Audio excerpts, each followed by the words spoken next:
Hello, everyone, and welcome to a very spooky, odd-shaped panel. It's 2017. It's our second annual Halloween party. True story. And thanks for dealing with us. As all of you in the chat know, I dropped the ball in this one. A ball of yarn, if you will, because I'm a sexy cat. All right. So I just want to say quick shout-outs to the people in the room. Hello, Morgan, Delisha, Billy, Eric Monroe, Tom Zambino, Corey, Cal, Eric Ossemacher, Randall, Dub, Matt, Mavis, Mac, and Candace, and I assume Jason as well. And also, hello and welcome, TJ, Megan. Matt. Oh, I didn't even see TJ coming. I gotta write these people down. So, Eric. Thank you, Eric. Yeah, you didn't know? It's Jack Sparrow's Jolly Roger. Back when Pirates of the Caribbean meant anything.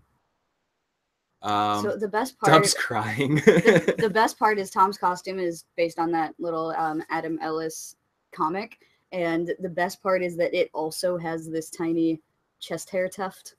It's pretty funny to me. This is Tuft. Hey Ashley. I'm just trying to keep up with the chat. It's pretty great. It's awesome seeing you. We have 4 questions tonight, and I'll read the questions ahead of time, so those who didn't see them before can maybe prepare a little. First question is, best Halloween costume. Eric Ossemacher asked me if you could do an honorable mention for another costume. I said, no problem. But best costume worn by a character in a TV show or movie. Another question is, what Halloween party from a movie or television would you wish to attend?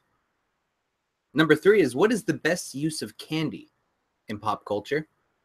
And number 4 is, what is the best song to listen to on Halloween? Okay, so Tom Zambino. I'm not dressed as anything specific. I've been saying it's the spirit of Halloween. My aunt sent me this really cool dress, and I'll stand up so you guys can see it more. It actually has like a little Halloween scene on it, and so I went with it because Halloween costumes are expensive every year.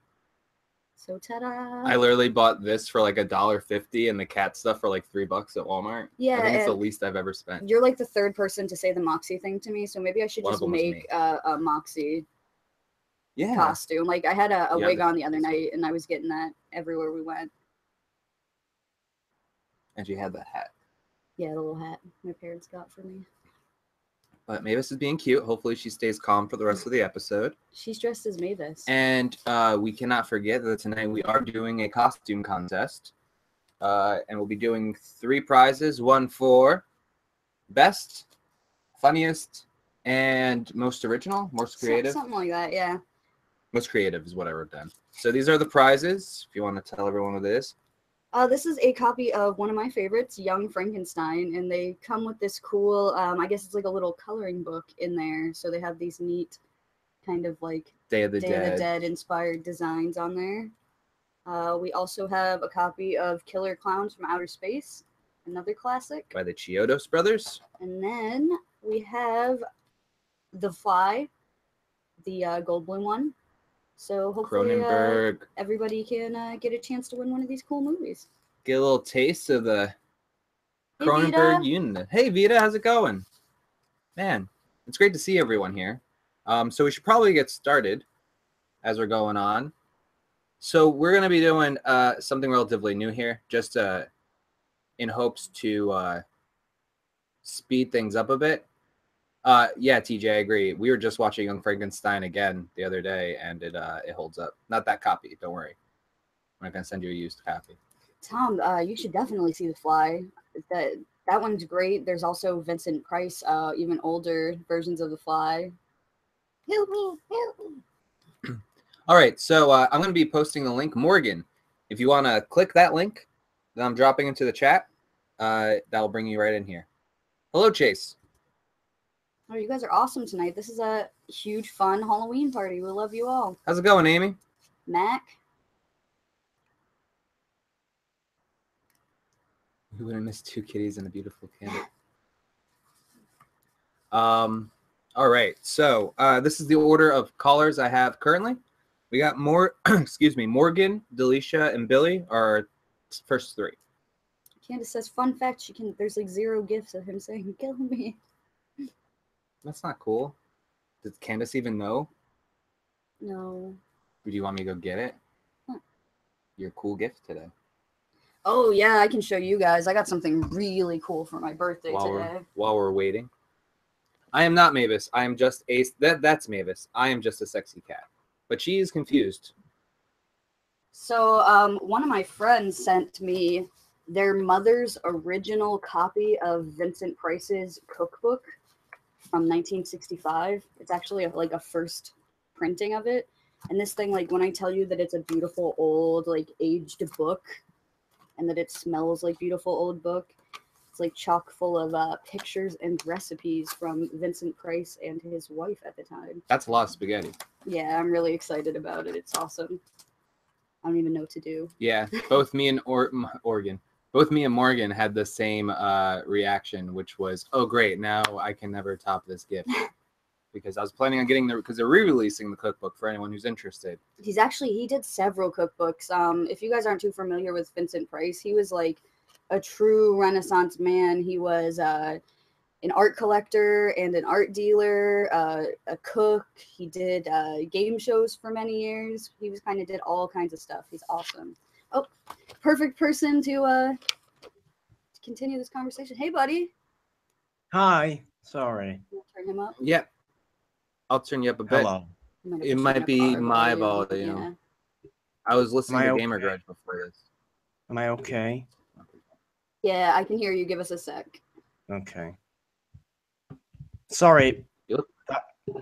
That completely threw me off because I don't watch it on my laptop. Oh, my bad. So I had to switch. Well, that's good to know because I didn't know that was a thing. So. We were talking about this. Any thoughts?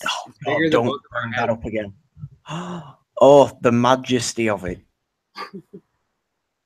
I did say that when Morgan comes back to visit for the wedding, I'll have to cook something out of the Vincent Price cookbook so we can taste food that's Vincent Price himself ate and prepared. Like, he okayed these dishes. Yeah. He's like, have a few of these before you die.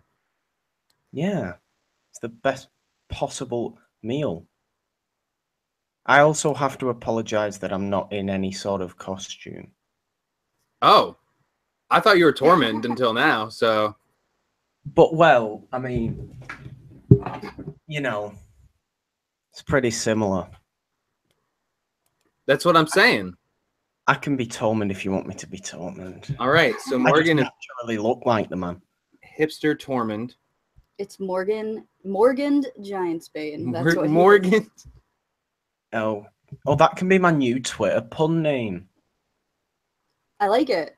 Go with it. Because you always come up with mine because I'm not good enough to come up with mine. It is hard to beat Morgan Robinson. I was pretty happy with that one. Perfect. And you did that. I had no input. Oh my God, Candace said that Morgan is Yukon Cornelius. Oh my God. Costume ever. Silver and gold. I need context, Candice. Yukon Cornelius? Okay, have you ever seen... That's the Island of Misfit Toys, right? Well, that's Rudolph. I think he's in like a couple of those, isn't he? Like he's definitely in Rudolph. Oh, sure. Is that like the ginger mountain climber from Rudolph the Red-Nosed Reindeer? Yeah. Okay. Candace said serious panty dropper. Inappropriate, right, Morgan? What? Inappropriate. What's I said Morgan said that would be a serious panty dropper. Candace did. Wait, what did I say? Morgan. Well, I'm very, very confused. So many things are happening right now. Sorry, actually, the chat's just very active, and I'd like to say again, thank you to everyone in the chat. It's going on. Halloween. So let's get these questions going. Sure.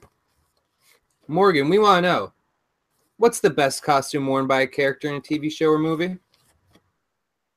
I had to think about it, and I don't know whether you'd expect me to say something like this, but obviously, as I often do whenever I'm on OSP, I bring up It's Always Sunny.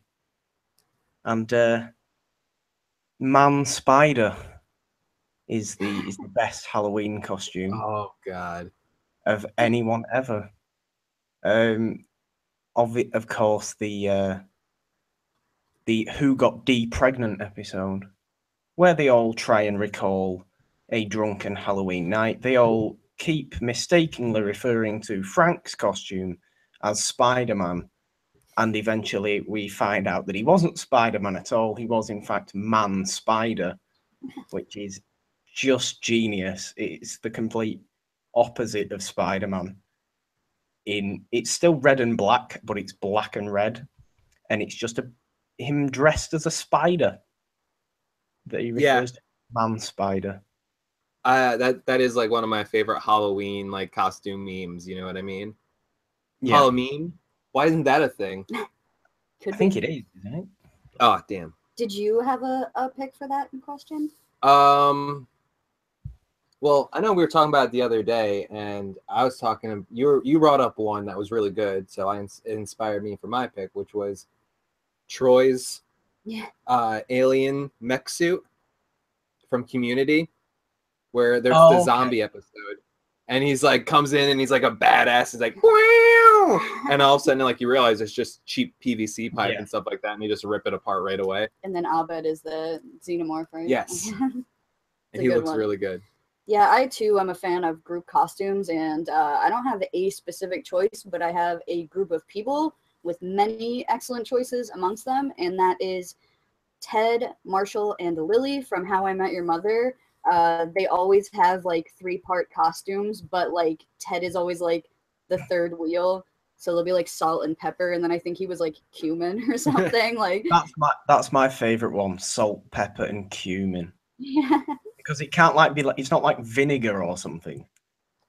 But I love that Ted's like delusional, and he always thinks that his little costume is as important, and that they couldn't have it without whatever he's dressed as. But he's always something that's like just kind of like added on there, and it's really funny. And there's like a great bit where they show like all the pictures, one after another, their costumes, and it's hysterical. I love it. I like how we've gone for funny ones. Yeah. Well, I mean, I guess you could say that the first Michael Myers, he was wearing a Halloween costume. So I was trying to like, do they have horror movies? But I'm gonna bring up a horror movie later for one of these, which is the next one. The next one. Yeah, they said the Star Wars one with Ted. It's R2D2, C3PO, and then the droid that Uncle Owen almost bought. So number 2, what Halloween party from a movie or TV show would you wish to attend? I don't often wish to attend Halloween parties at all.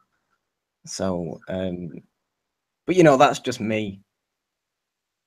I honestly don't know. I can't even think of a Halloween party where either it's not surrounded in death. That's what I was saying before.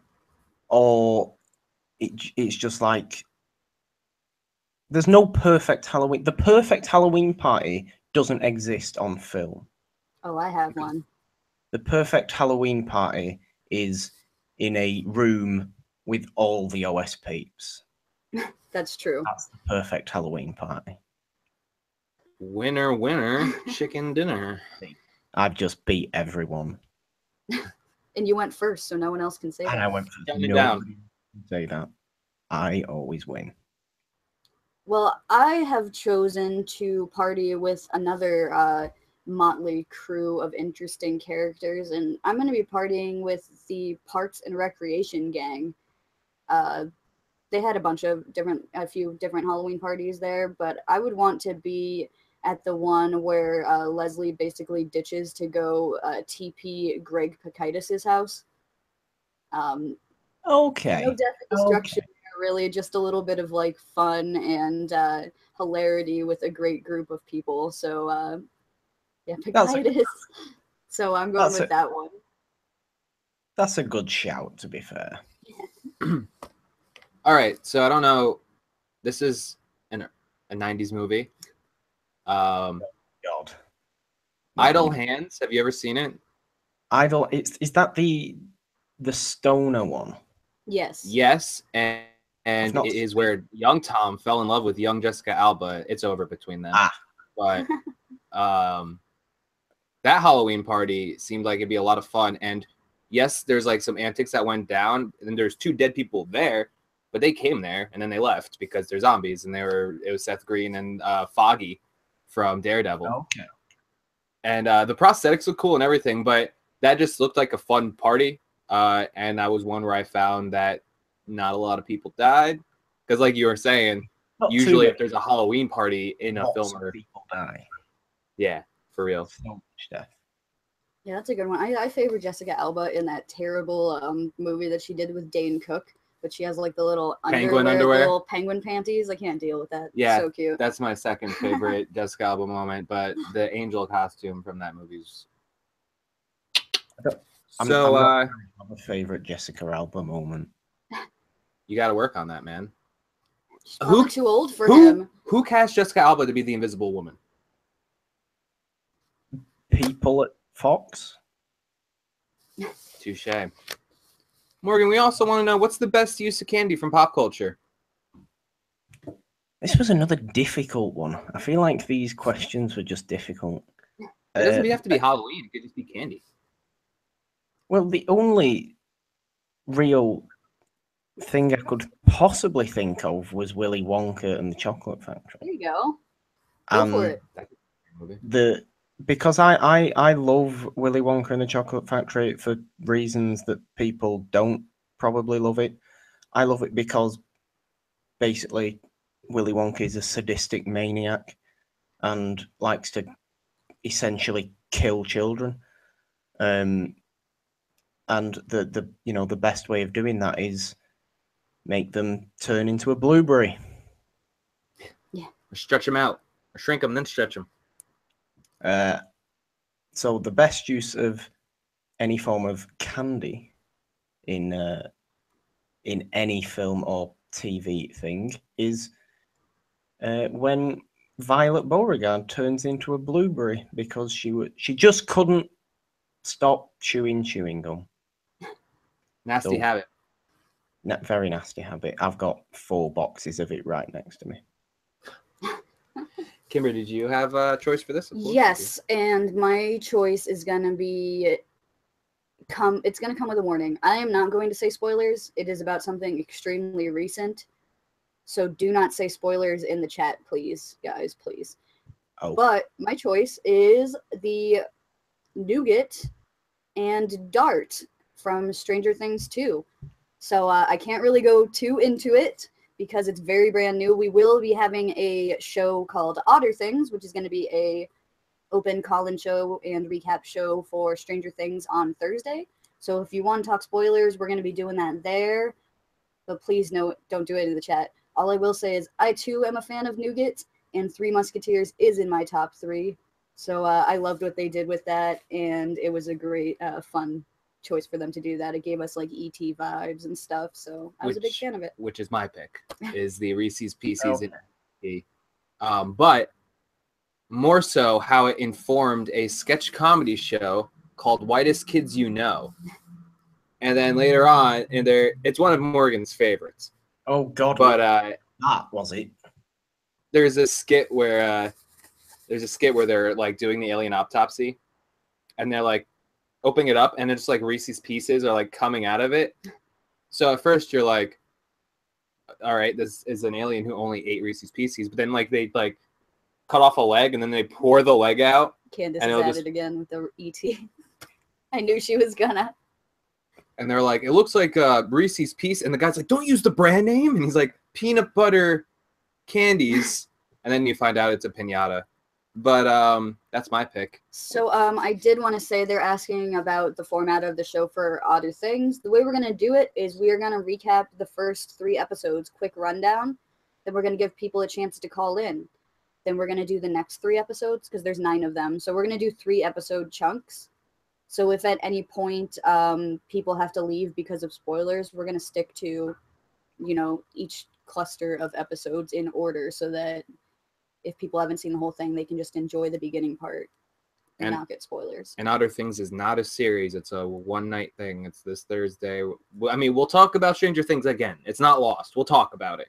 But if you guys want to be taking part in the recap and stuff like that. It's going to be this Thursday, 8 p.m. till probably, I'm aiming 9:30. Digital and Dice usually starts our podcast around 9:30, so I'd like to have it clipped off by then. So, yeah, it'll be fun.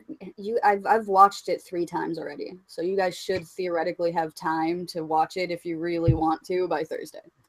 I mean, she's a champion at this. Don't overexert yourselves.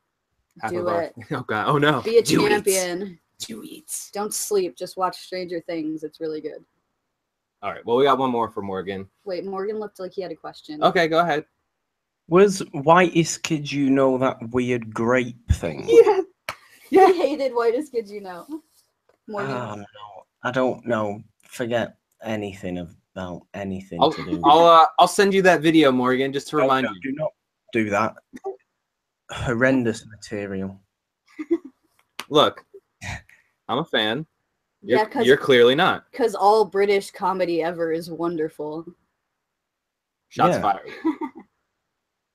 Yeah, it is. All right. What is it? What is it? He's like, I challenge you. What is the best song to listen to on Halloween? There's a lot of Halloween songs.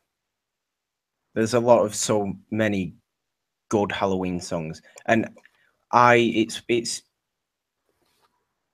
sometimes it's the fun stuff. I like Vincent Price's version of the Monster Mash Yes. because I think that's a better version because it's Price. But I mean, for me, weirdly, I enjoy around this time listening to not necessarily songs, but just like really macabre pieces of music. It's just like grand and gothic and like stuff that you'd expect to find in like Phantom of the Opera Nice. and So- things like just to set a nice dark mood for myself. The soundtrack we played whenever we play Betrayal. Yeah. Spooky, scary Yes. Halloween. Yes, exactly that. We had Halloween background music. Yes. Is And what if- I listen to. if yours doesn't have organs and at some point a child sounding like it's getting beat in the other room, then it's not the right one. Haunted horror sounds, if you look for Yeah. it on YouTube, is exactly That what sort we're of stuff. talking about. That sort of stuff. Or Vincent Price's The Monster Mash. Vincent Price's Monster Mash, Thriller. You got to get Alice Cooper, the Black Widow, has an amazing voiceover from Vincent Price. Dead Man's Bones. Is a really good pick. Ryan Gosling has a band, and it's like a spooky kind of vibe to it. Spook Wop. Yeah, like doo-wop spooky kind of thing. And he has like a children's chorus in all Halloween costumes, like singing behind him. And that's an excellent thing to listen to all year round, but especially wonderful at Halloween time. So I'm going to say everything with Vincent Price in music and Dead Man's Bones. Well, Dead Man's Bones was my answer, so I have to think we didn't compare notes beforehand. Yeah, Dead Man's Bones really good. It's very spooky. Speaking of Monster Mash, my friend Pete Melnick from college, every holiday, Thanksgiving, Christmas, Easter. He puts Monster Mash on, except Halloween. It's the funniest ever. But what's another good? You listed off like 4 right off the bat. I was gonna use Black Widow too, because I was driving to work last night and Black Widow came on the radio, and I didn't realize how long. I forgot Vincent Price's part was like 4 or 5 minutes long. Shuggy said he actually listened to Dead Man's Bones after I recommended it and really liked it. So that's awesome. I'm glad you liked it. You guys should check that out if you're into that sort of thing. It really is good. Everybody was like, oh, they see him playing piano and stuff in La La Land and singing. And Yeah. And I'm like, I've been listening to his band since like 2008 or something. Well, I've heard on like movie fights and stuff, people are like, and I think it was an SNL sketch too, where they're like, well, Ryan Gosling didn't learn piano from scratch for nothing for La La Land and everything, Yeah, but he already didn't learn piano from scratch. So evidence. But thank you so much, Morgan, for joining us. Do you want to plug your stuff? Well, I couldn't miss the Halloween special, could I? Well, it's a good thing. I will say that earlier today, a new episode of the Enlightenment Hour went up because we got Thor a week and a half earlier than you lot did. So that was fun. So yeah, if there's non-spoilers and spoilers in that. So and it's very clear when I do start talking about spoilers. So if you want to hear me ramble on about Thor Ragnarok, you can find that. And I'm gonna be doing a bit of a Stranger Things Horror House. That's Cool. out tomorrow.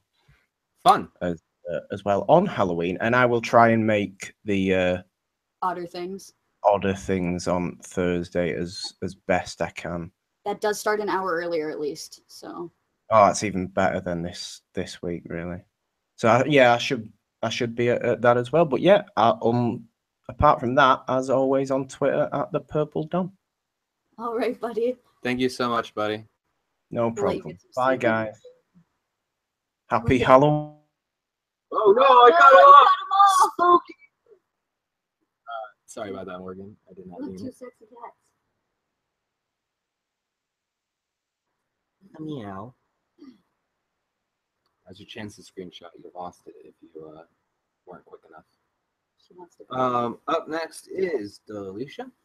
Man, I really hope somebody doesn't find my notebook one day because it's just a bunch of names crossed Yeah, out. it looks like we're murdering people. So does Delisha call from her phone or what? I got you. We're still having weird hangups with Hangouts. Candace, you just said kawaii. Did you see the video I tagged you in of Tom with the wizard? Young wizard. Let me know in the chat. That was one of my. We like watched that like 20 times. Yeah, you have some gems that I've tagged you on recently on Okay, go Facebook. down. Okay, Delisha. Hopefully you're on a laptop. If not, I'm gonna need your It's an email. iPad. Oh, iPad. Okay. I just need your email, Delisha. It's not keeping any of our stuff. Yeah, Candace, when you get on Anyone. Facebook, enjoy. There's some definite gems waiting for you there. I always wanted to do that. You're gonna rip it off. No. It's just a bit of Velcro back here.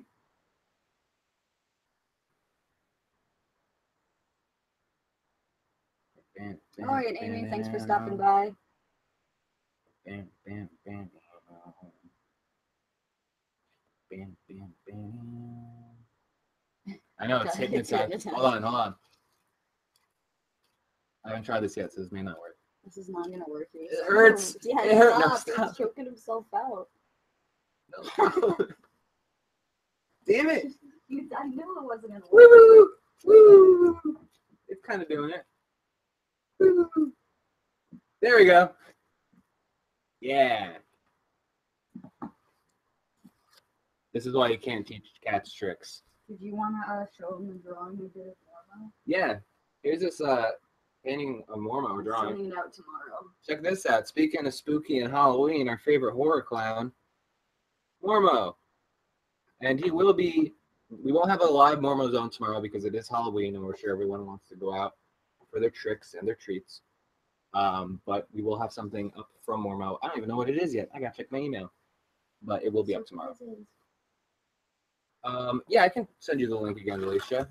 If it doesn't work, I just need your email and then I can call you like usual. While we wait for Dell to come in, I love candy corn personally. Where's this coming from? I have a bag of candy corn I'm gonna start eating. What do you guys think about candy corn? I know it's a polarizing topic. Let us know in the chat. I love candy corn. Oh, you do? Yeah. Because I have a big ass bag. Going down. Even though I'm chock full of sugar from the cake that Dell brought.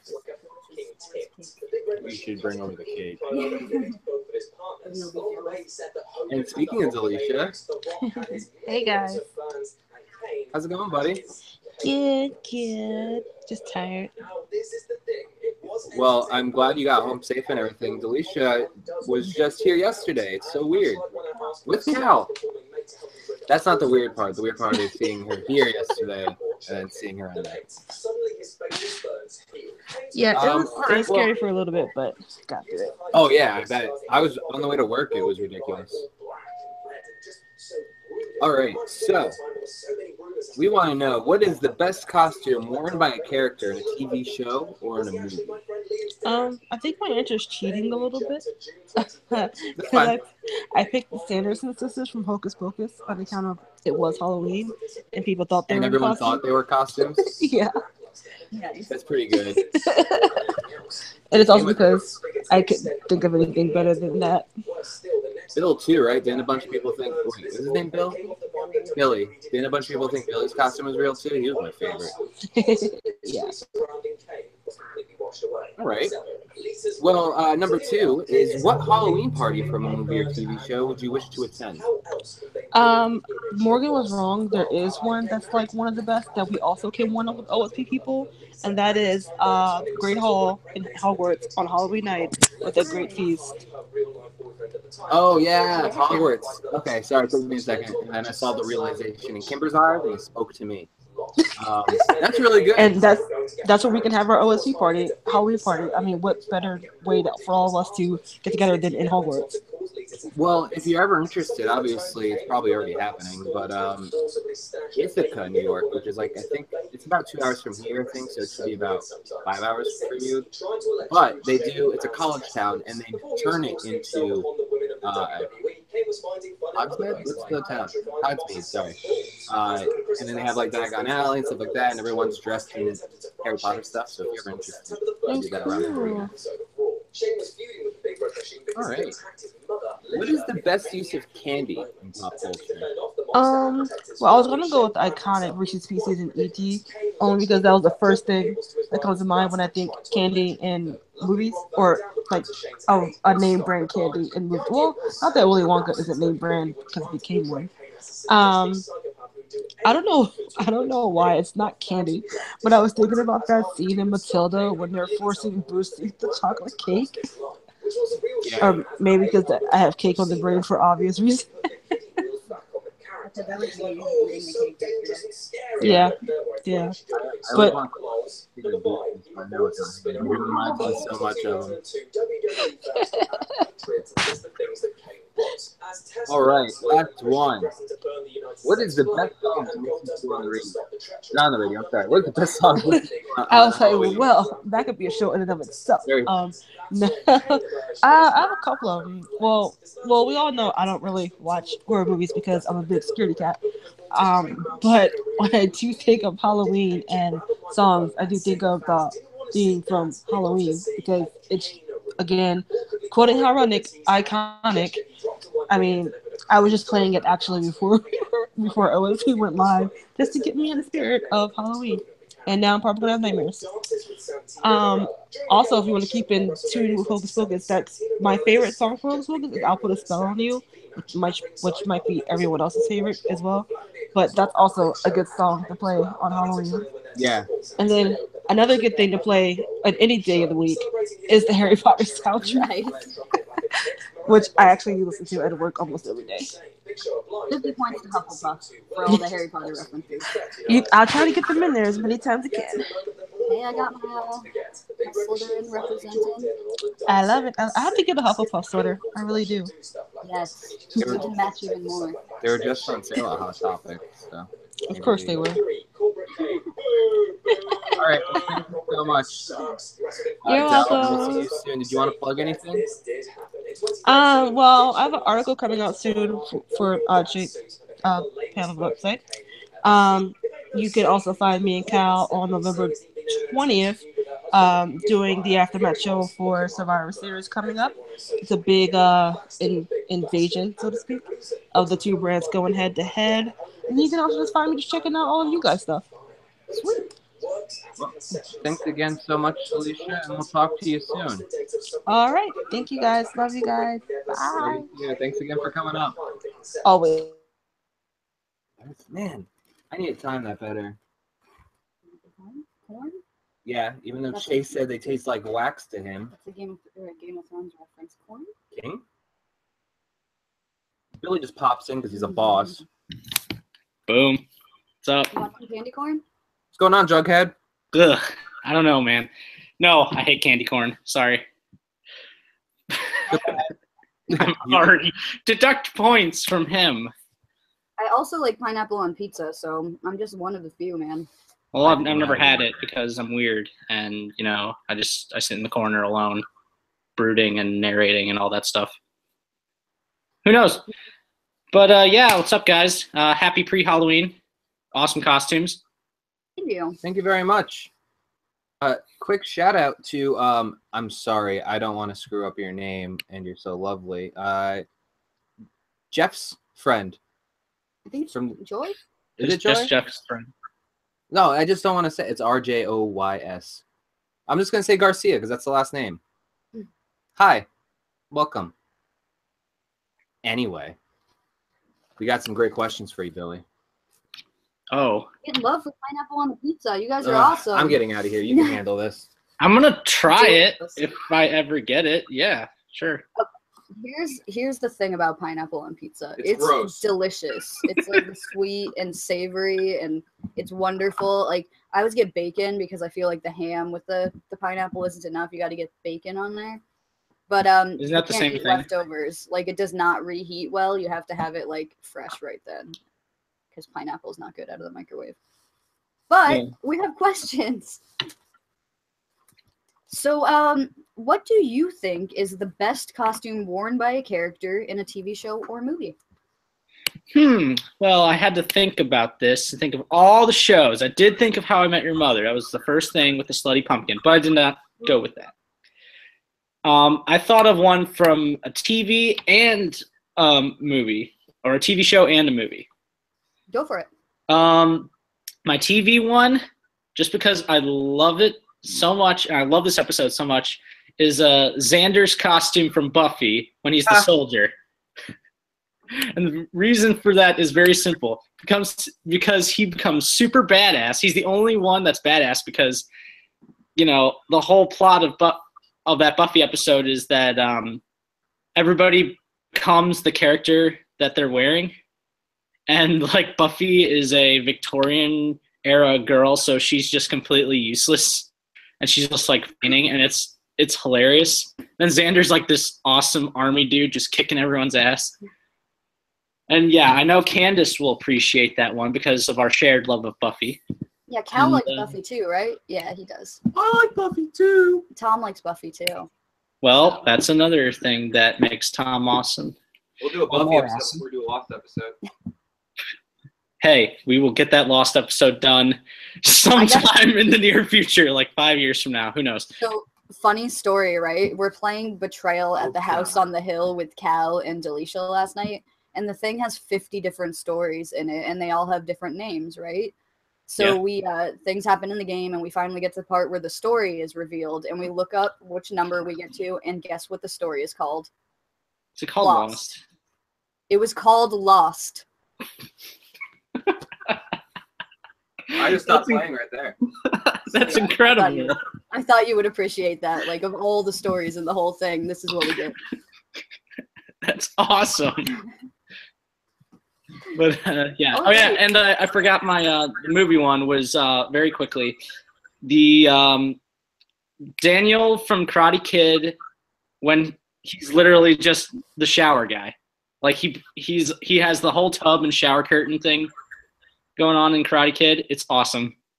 And I saw a guy cosplay as that, and it's cooler in person.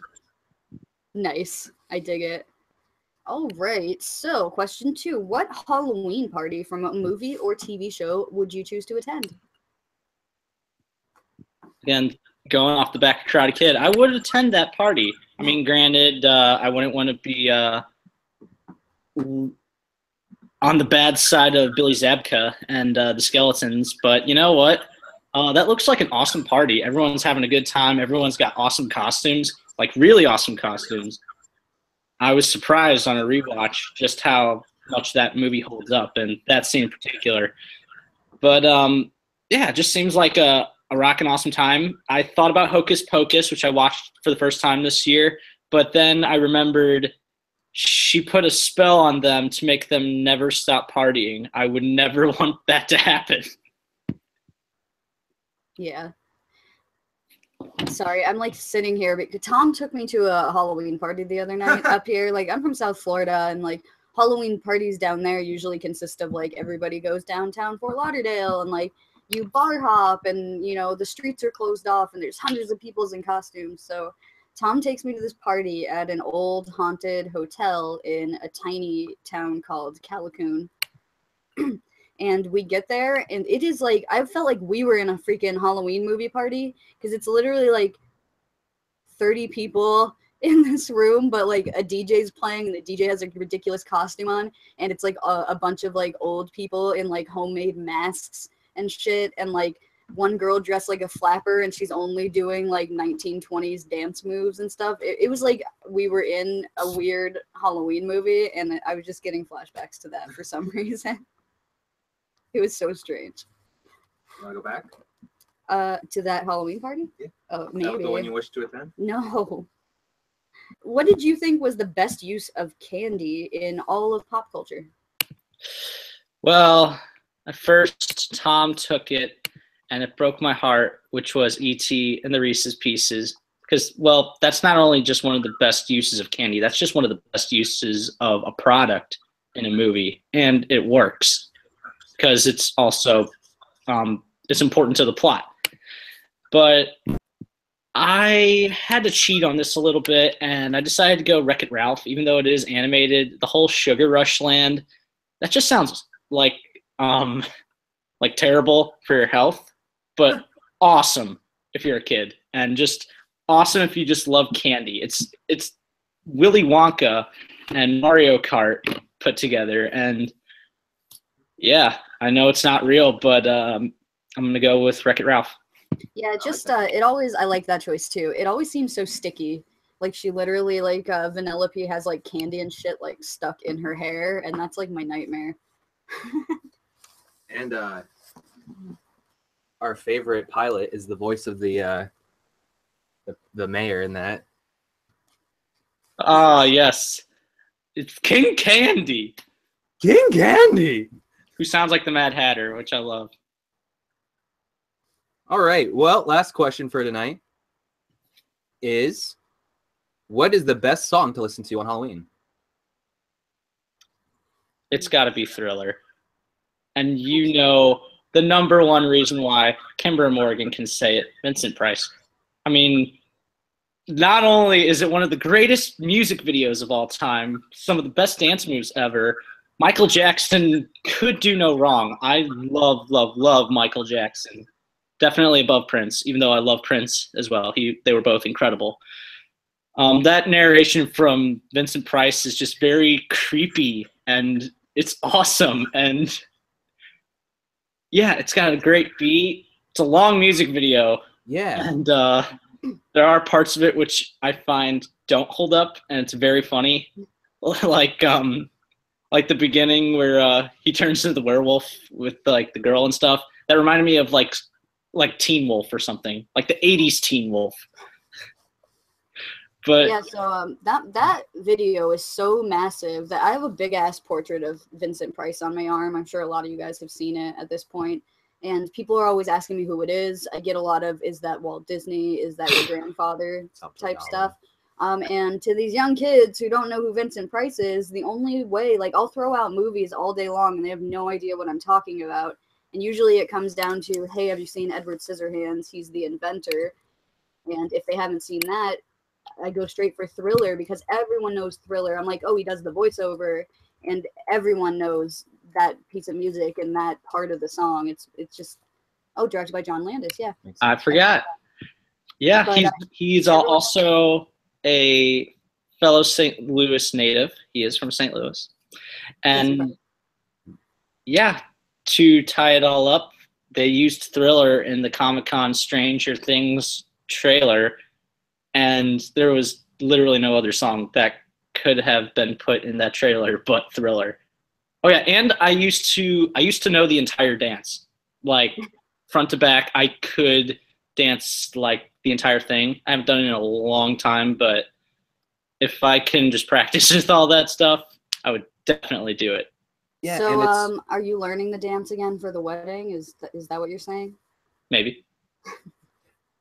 And it's funny how, not funny, it's awesome. It's not just like in America, like in English speaking countries that this this, well, because music's universal, but I saw this massive, I think it might have been a prison too in the Philippines, doing a huge performance of the Thriller dance. You can look it up on YouTube, and it's awesome. Also, Indian Thriller. If you haven't seen that, it's extra fun. If you want to see some really low budget Thriller.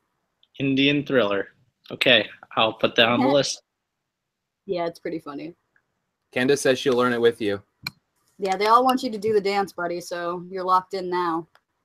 Fuck, I can't do it now. I haven't done it in like so long. But well, you have till 2019, early 2019, so get on that. I will definitely get on that. I will have to squeeze that in somewhere. But yeah, to answer Candace, yeah, of course you can learn the Thriller dance with me, or relearn it for me. Do you have anything you want to plug, buddy, before you got to go? Yeah, I'm going to plug my Twitter. It's at BBusterBill. All the B's are capitalized. I have been doing this really fun thing that I'm hoping is a tradition where I watch a horror movie every single year. I've watched some awesome, awesome films. I just watched Trick or Treat today, right before the show. Awesome movie. I might want to dress up as Sam. He's so cool. And I am working on an article about the Dark Crystal for the OSP blog, and cool. I got a lot to say about the Dark Crystal. Good. Oh, there's plenty of good, and there's some things that will surprise you. It's gonna say written by Billy Polihan, edited by Kimber Pack. Yeah, I'm not gonna be surprised, but yeah, you can always find me on the Odd Shapes channel, and I always love these guys and my OS peeps. But I will pass it off to somebody else, and happy Halloween. Happy Halloween, Billy. See, I didn't cut him off because he just comes and goes as he pleases. So my dad in the chat here also mentioned that Thriller saved the day at the party in 13 going on 30. So nice. It's a good one. Nope, we're literally like 2 callers in. You have just joined us. Who's next? Actually? We got Eric Monroe. Oh, I like that guy. Then we got Tom Zambino, so you can bring up another Muppets thing, or a Jim Henson thing, as it were. And Corey's not calling in tonight. He had a long day of winning. I think he won. If not, I could be wrong. You have to go check out Gamer Grudge to see it for My sure. dad likes your costume. Thank you very much. He's a sexy cat. This is also the same bow tie I'm wearing to the wedding. No, it's not. It is absolutely not. All right, so let me see if I can call Eric like normal. If not, I'll have to do the link thing again. Mavis is being extra cute tonight, you guys. I wish you could see her. She's sitting on my lap. They're gonna demand a Mavis. She's my familiar. She's your familiar? I could squish her. Look at her little face.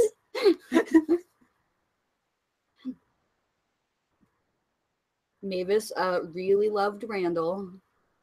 She decided that Randall was one of her favorites. She was sitting on his lap and stuff. It was very cute. Joe, I'm a sexy cat. She also loves Joe, another one of her favorites. Joe said that she knows a sucker when she sees one, and I told Randall that, and he was like, "Yeah, sounds about right."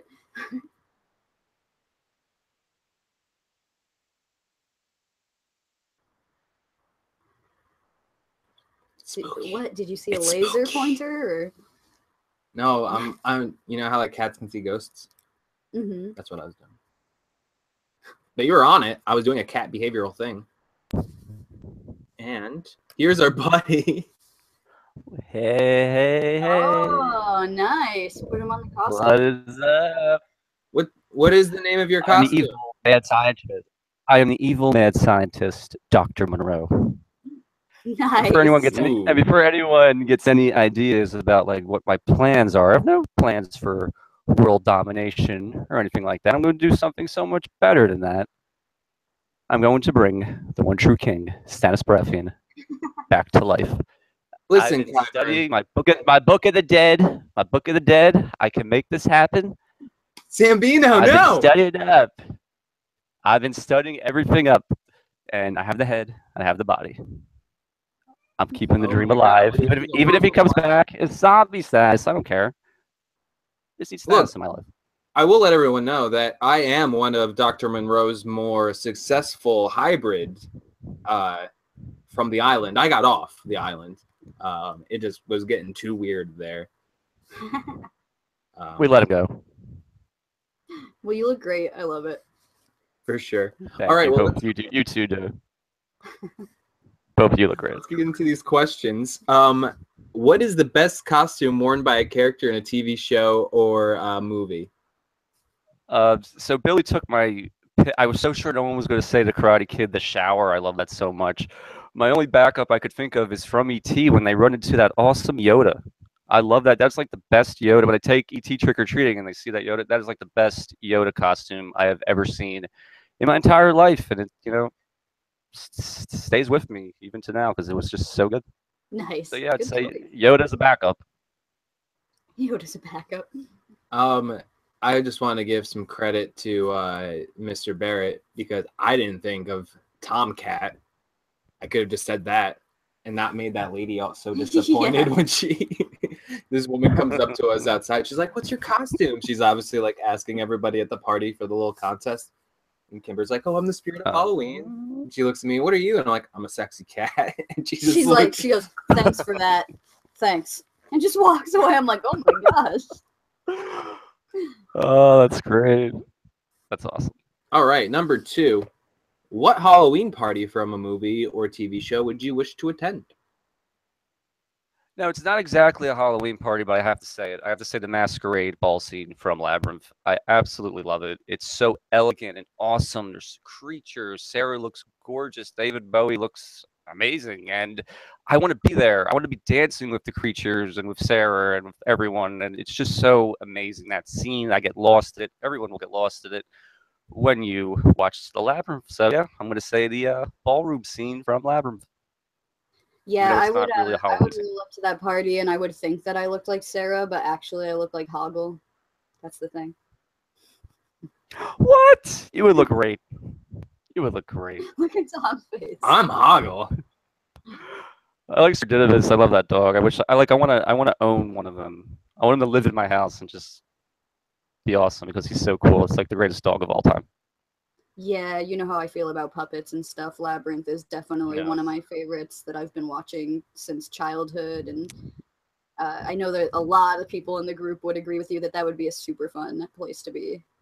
Yeah. So it's a good choice. And very This is elegant. waiting. Yep. And Bowie's Hey, crotch Mavis. was like his own Muppet in that one. You should that missed. There was merchandise. actually a Goblin King. It was a female dressed up. If you go to my Twitter, there was a Goblin King at the Halloween party I was at, and Nice. she made sure she had a David Bowie penis in her outfit. It was pretty fascinating and awesome. So I took a picture of her. Do they market it that way? David Bowie penis, and then you gotta buy one. I didn't ask her that, but who knows? Probably when oh my God, what's the mockumentary? Smell My Glove goes up to 11. Oh, Spinal Tap. Spinal Tap. Thank you.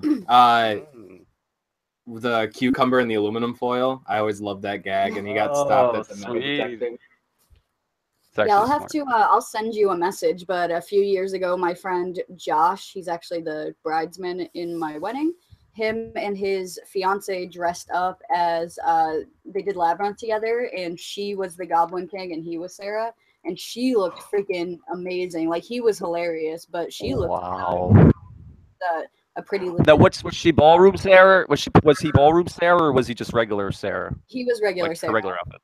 But yeah, it really Sounds she's really cool. show. Like when you see her costume, you guys are gonna lose it. I'll tweet it out a little bit Oh later. wow, I can't wait to see that. Yeah, really good. Very cool. Now Candace is saying that Lady Jareth is better than Yukon Cornelius. All right, question number 3. Best use of candy in pop culture. This is tough, but I'm gonna have to say from one of your prizes, Killer Clowns from Outer Space. I love how they use the cotton candy to harvest their victims. I think that was very smart. I think that was very clever. I think that was very awesome. We all love cotton candy, or we used to love cotton candy when we were young. Some of us still do. So I would say that the way they use cotton candy in Killer Clowns from Outer Space. Of course, there's other stuff in that movie as well, other food, but absolutely, that's my pick. Good one. I wasn't even thinking about that, and it's right here. Cal thought he was Josh's fiance. No, he's walking down with Josh. That's why he's saying that. All right, last question, buddy. What is All the right, best hit me song with to it. listen to on Halloween? Well, because everyone's going to talk about Thriller. I do love Thriller. That would be my number one. I'm going to go for an out of the box choice here. I'm going to say from Halloween 3 Season of the Witch, the Silver Shamrock song. Every Halloween, it's on Fear Fest on AMC. We know we all watch it, and you can't get that damn song out of your head. Happy, happy Halloween, Halloween, Halloween. Happy, happy Halloween, Silver Shamrock. And, it's just an addicting tune. We all know it. Even if you don't like that movie or like that movie, it's addicting. So, yeah, I'll say the Silver Shamrock song from Halloween 3 Season of the Witch. I thought you were gonna pick Stannis Baratheon's musical theme from Game of Thrones. I love the Warrior of Delight theme. That's my favorite music piece from Game of Thrones. Better But- than Life at 7? You're crazy. Oh, that's a good one too. You got me there, champ. The champ's got me there. That's a good one. That is a good one. Mormo really likes your answers tonight, Eric.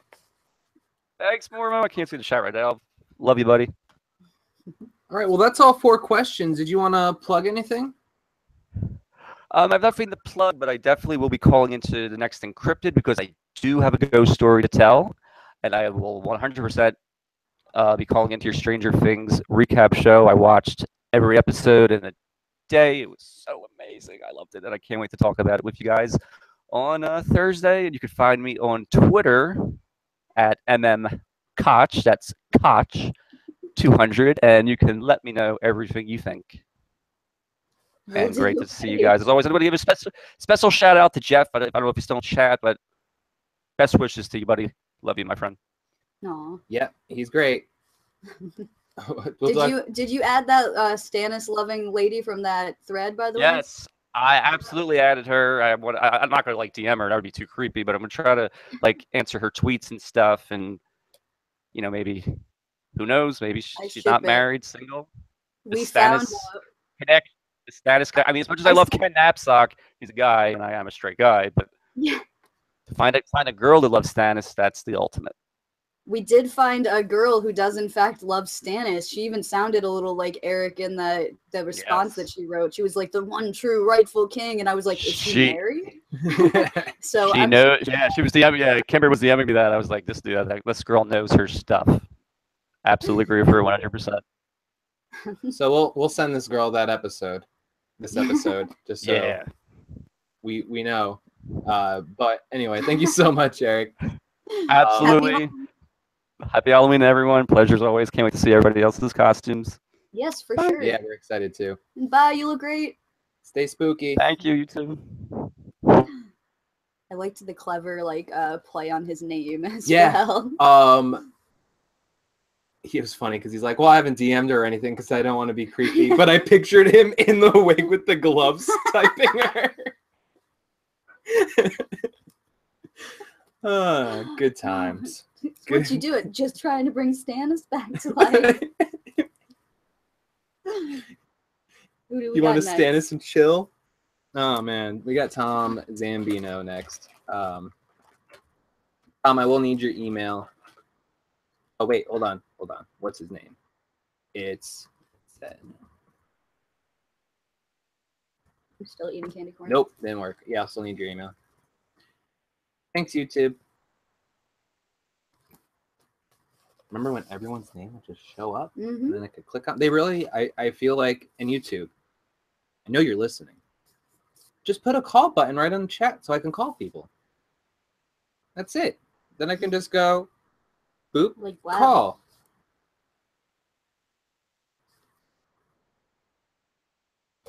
I only need 2% of the income you make off of it. Thanks, Mac. Have a great night.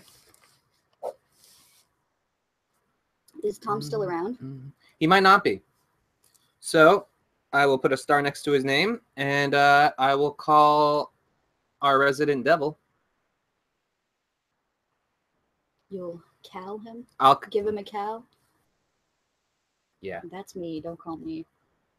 What if I do? What are you gonna do about it? So Cal actually generously got me a Night's Watch t-shirt. It's right there, actually.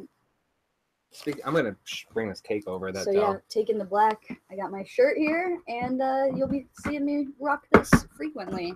Of course, that's the Game of Thrones recap show that we do with Cal during Game of Thrones season. So Tom's coming to bring this. Dell brought a s'mores cake, and the thing is out of control. Look at this thing. Look at that. Don't you want a bite?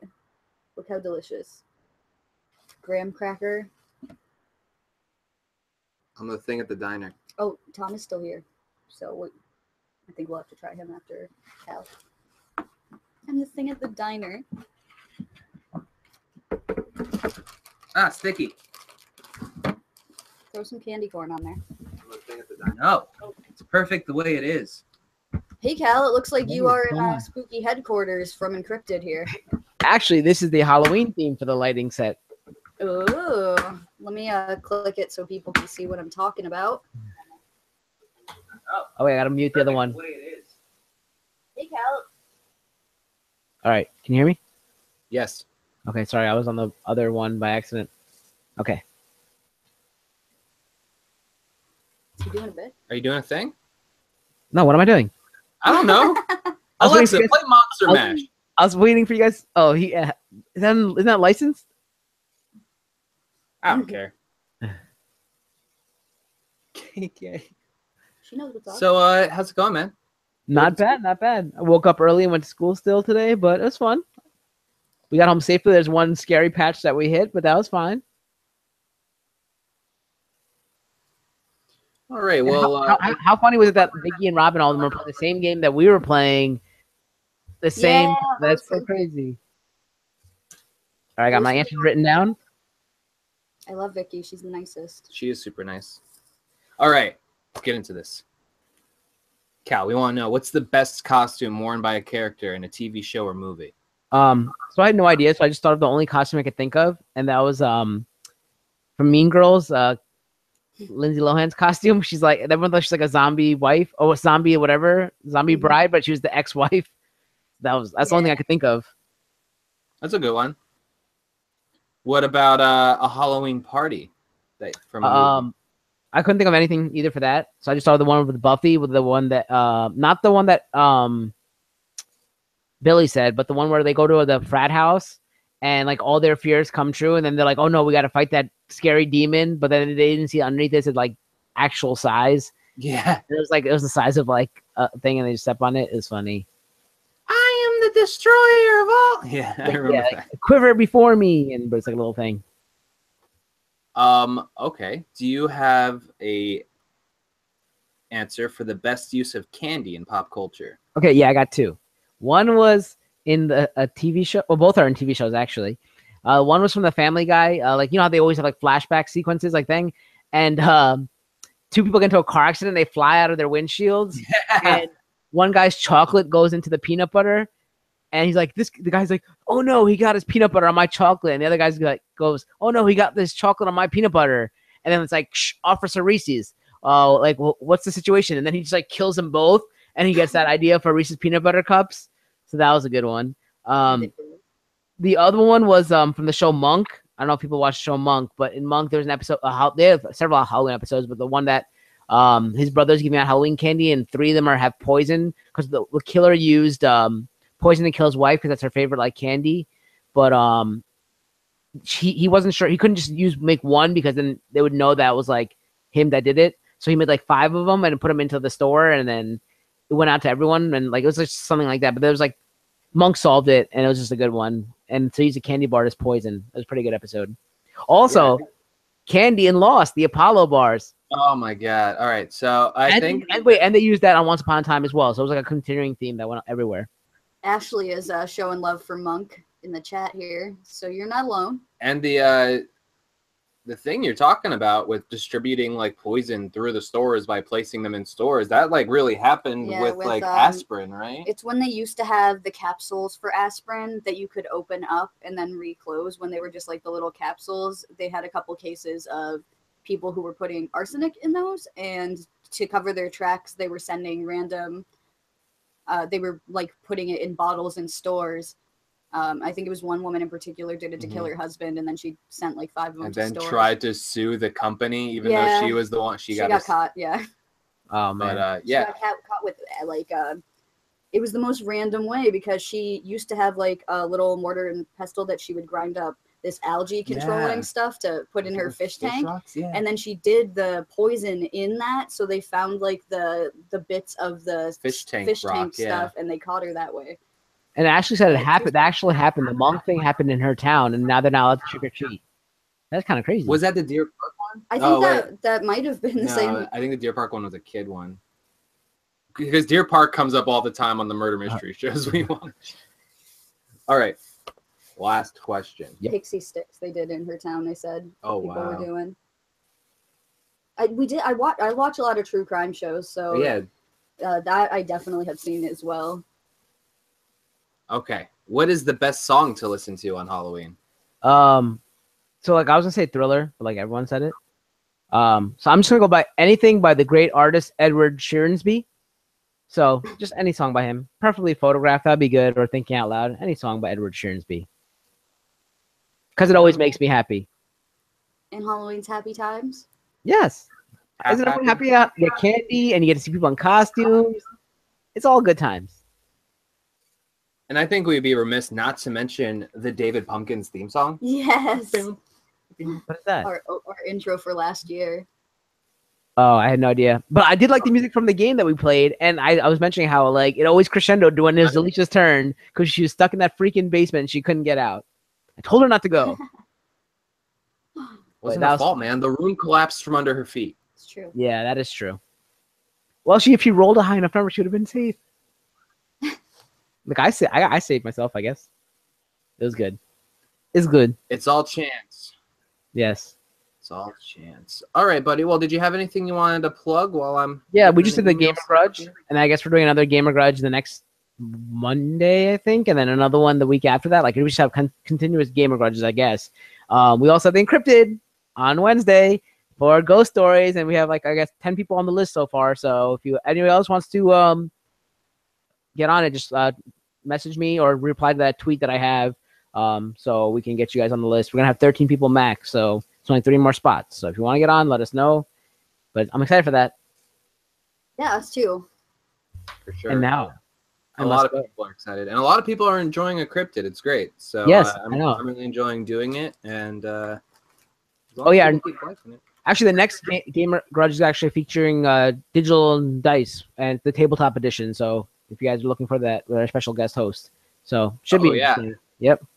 I heard the guest host is oh man, how do I say it? He's a master of dragons. It's not sugar. That's all you need to say. Meanwhile, All right. Have a great night, Bye, man. buddy. costume, by the way. I don't know. What? Where's he going? And he's gone. All right, let's get Tom Zambino in here because I skipped him. Okay. Tom Waits, he's saying for Halloween. That's what I'm talking about. Yeah. Mr. Bungle, maybe. Smuggle's good. The Halloween score is really good to listen to on Halloween. I know it's kind of a simple answer, but dun, dun, dun, dun, dun, dun, dun. Hey, buddy. Hey guys. How's Hold it on, going? something's still ringing. What's going on? Sorry, I was hearing a ring. Had to make it go away. Is it gone? I think so. I think it's Tom feedback. It's when 2 Toms get into a room. It's just like I don't know what to do. It's a weird anomaly.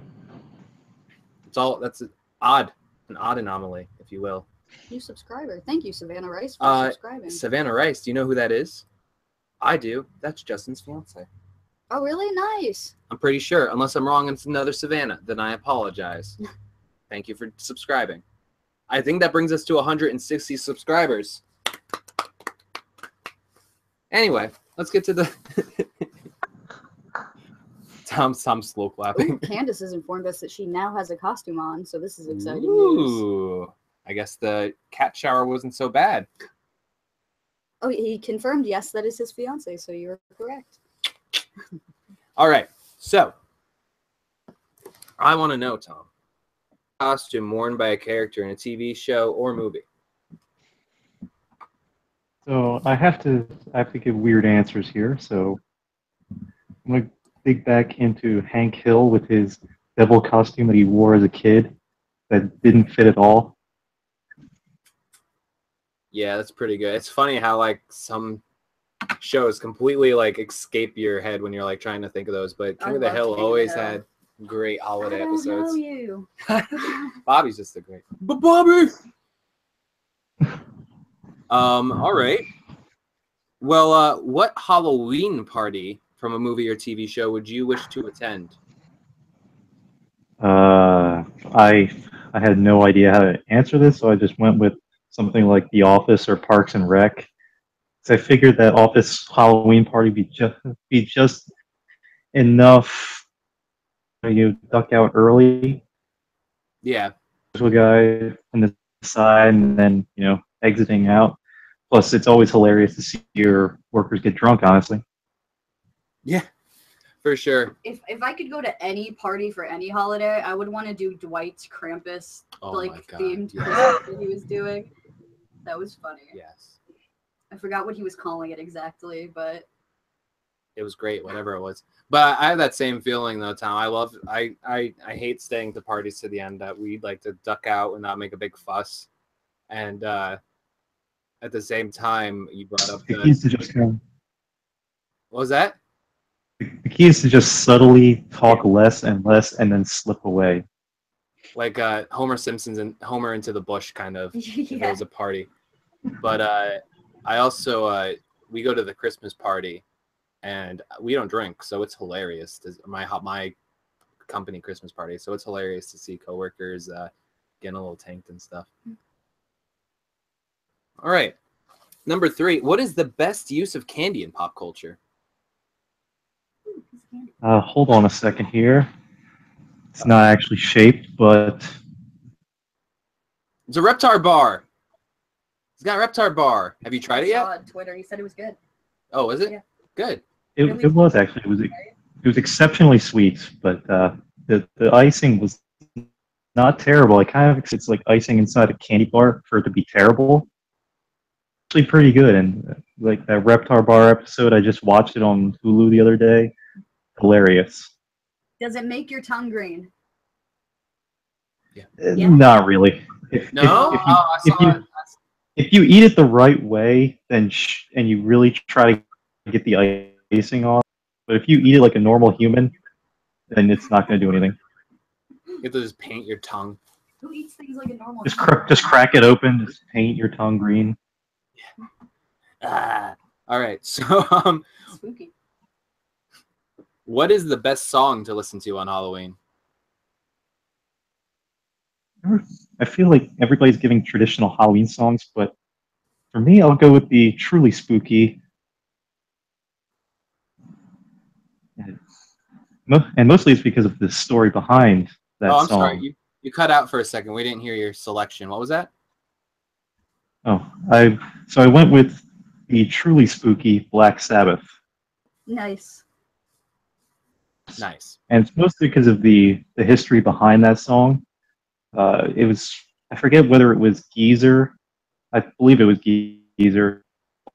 A sort of vision he had the night before where like the events of the song, most likely drug related, but he had this vision the night before of this being in his room, eyes of fire. And Ozzy, being Ozzy, decided, I'm going to write a song about this. And now we're going to play it all the time. Okay, so is it like a vision in quotes, and do they mean acid trip, or did he actually have a vision? Unclear. Unclear. We'll never know. All right, Tom. Well, that's all 4 questions. I know you got something coming up. You want to go ahead and plug that, and we'll try to get her in here too, because we'll find out in a second. What's coming up? I do, but first I had a question because I did make a slight attempt to try and costume up tonight. I was curious if anyone would have gotten it. You're Billy Madison. Haha. That's a Bruins jersey, by the way. No, But, wrong. Damn it. But if I had called in a full racing suit and helmet with a name tag that says, "Hello, my name is Jerry," would anyone have gotten it? Is it a Primus song? It is a Primus song. Yeah, that's what I thought. You Anyway, went the wrong way, man. I have no idea what you're dressed up now. I'll give you I'm credit excited. for most creative costume, though. You'll put him on the. I'll put him on the list. Jerry the race driver out of racing gear. I do have my helmet, not the racing suit. I couldn't find it. Out of gear. All right. Did you do plugs? Nope. Oh, we're waiting for you. Oh, here I come. Moving right along. Moving right along. Okay. I'm back. All right. Anyway, so plugs coming up this Sunday, November 5th.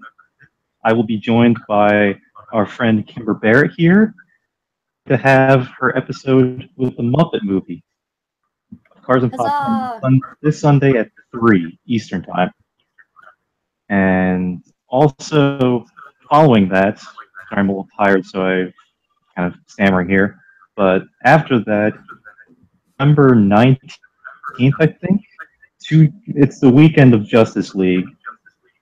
Me and Billy Pollahan will be a DC / mostly Batman themed episode of Cars and Popcorn, and we'll be taking as many callers as possible. I'm going to play with the format.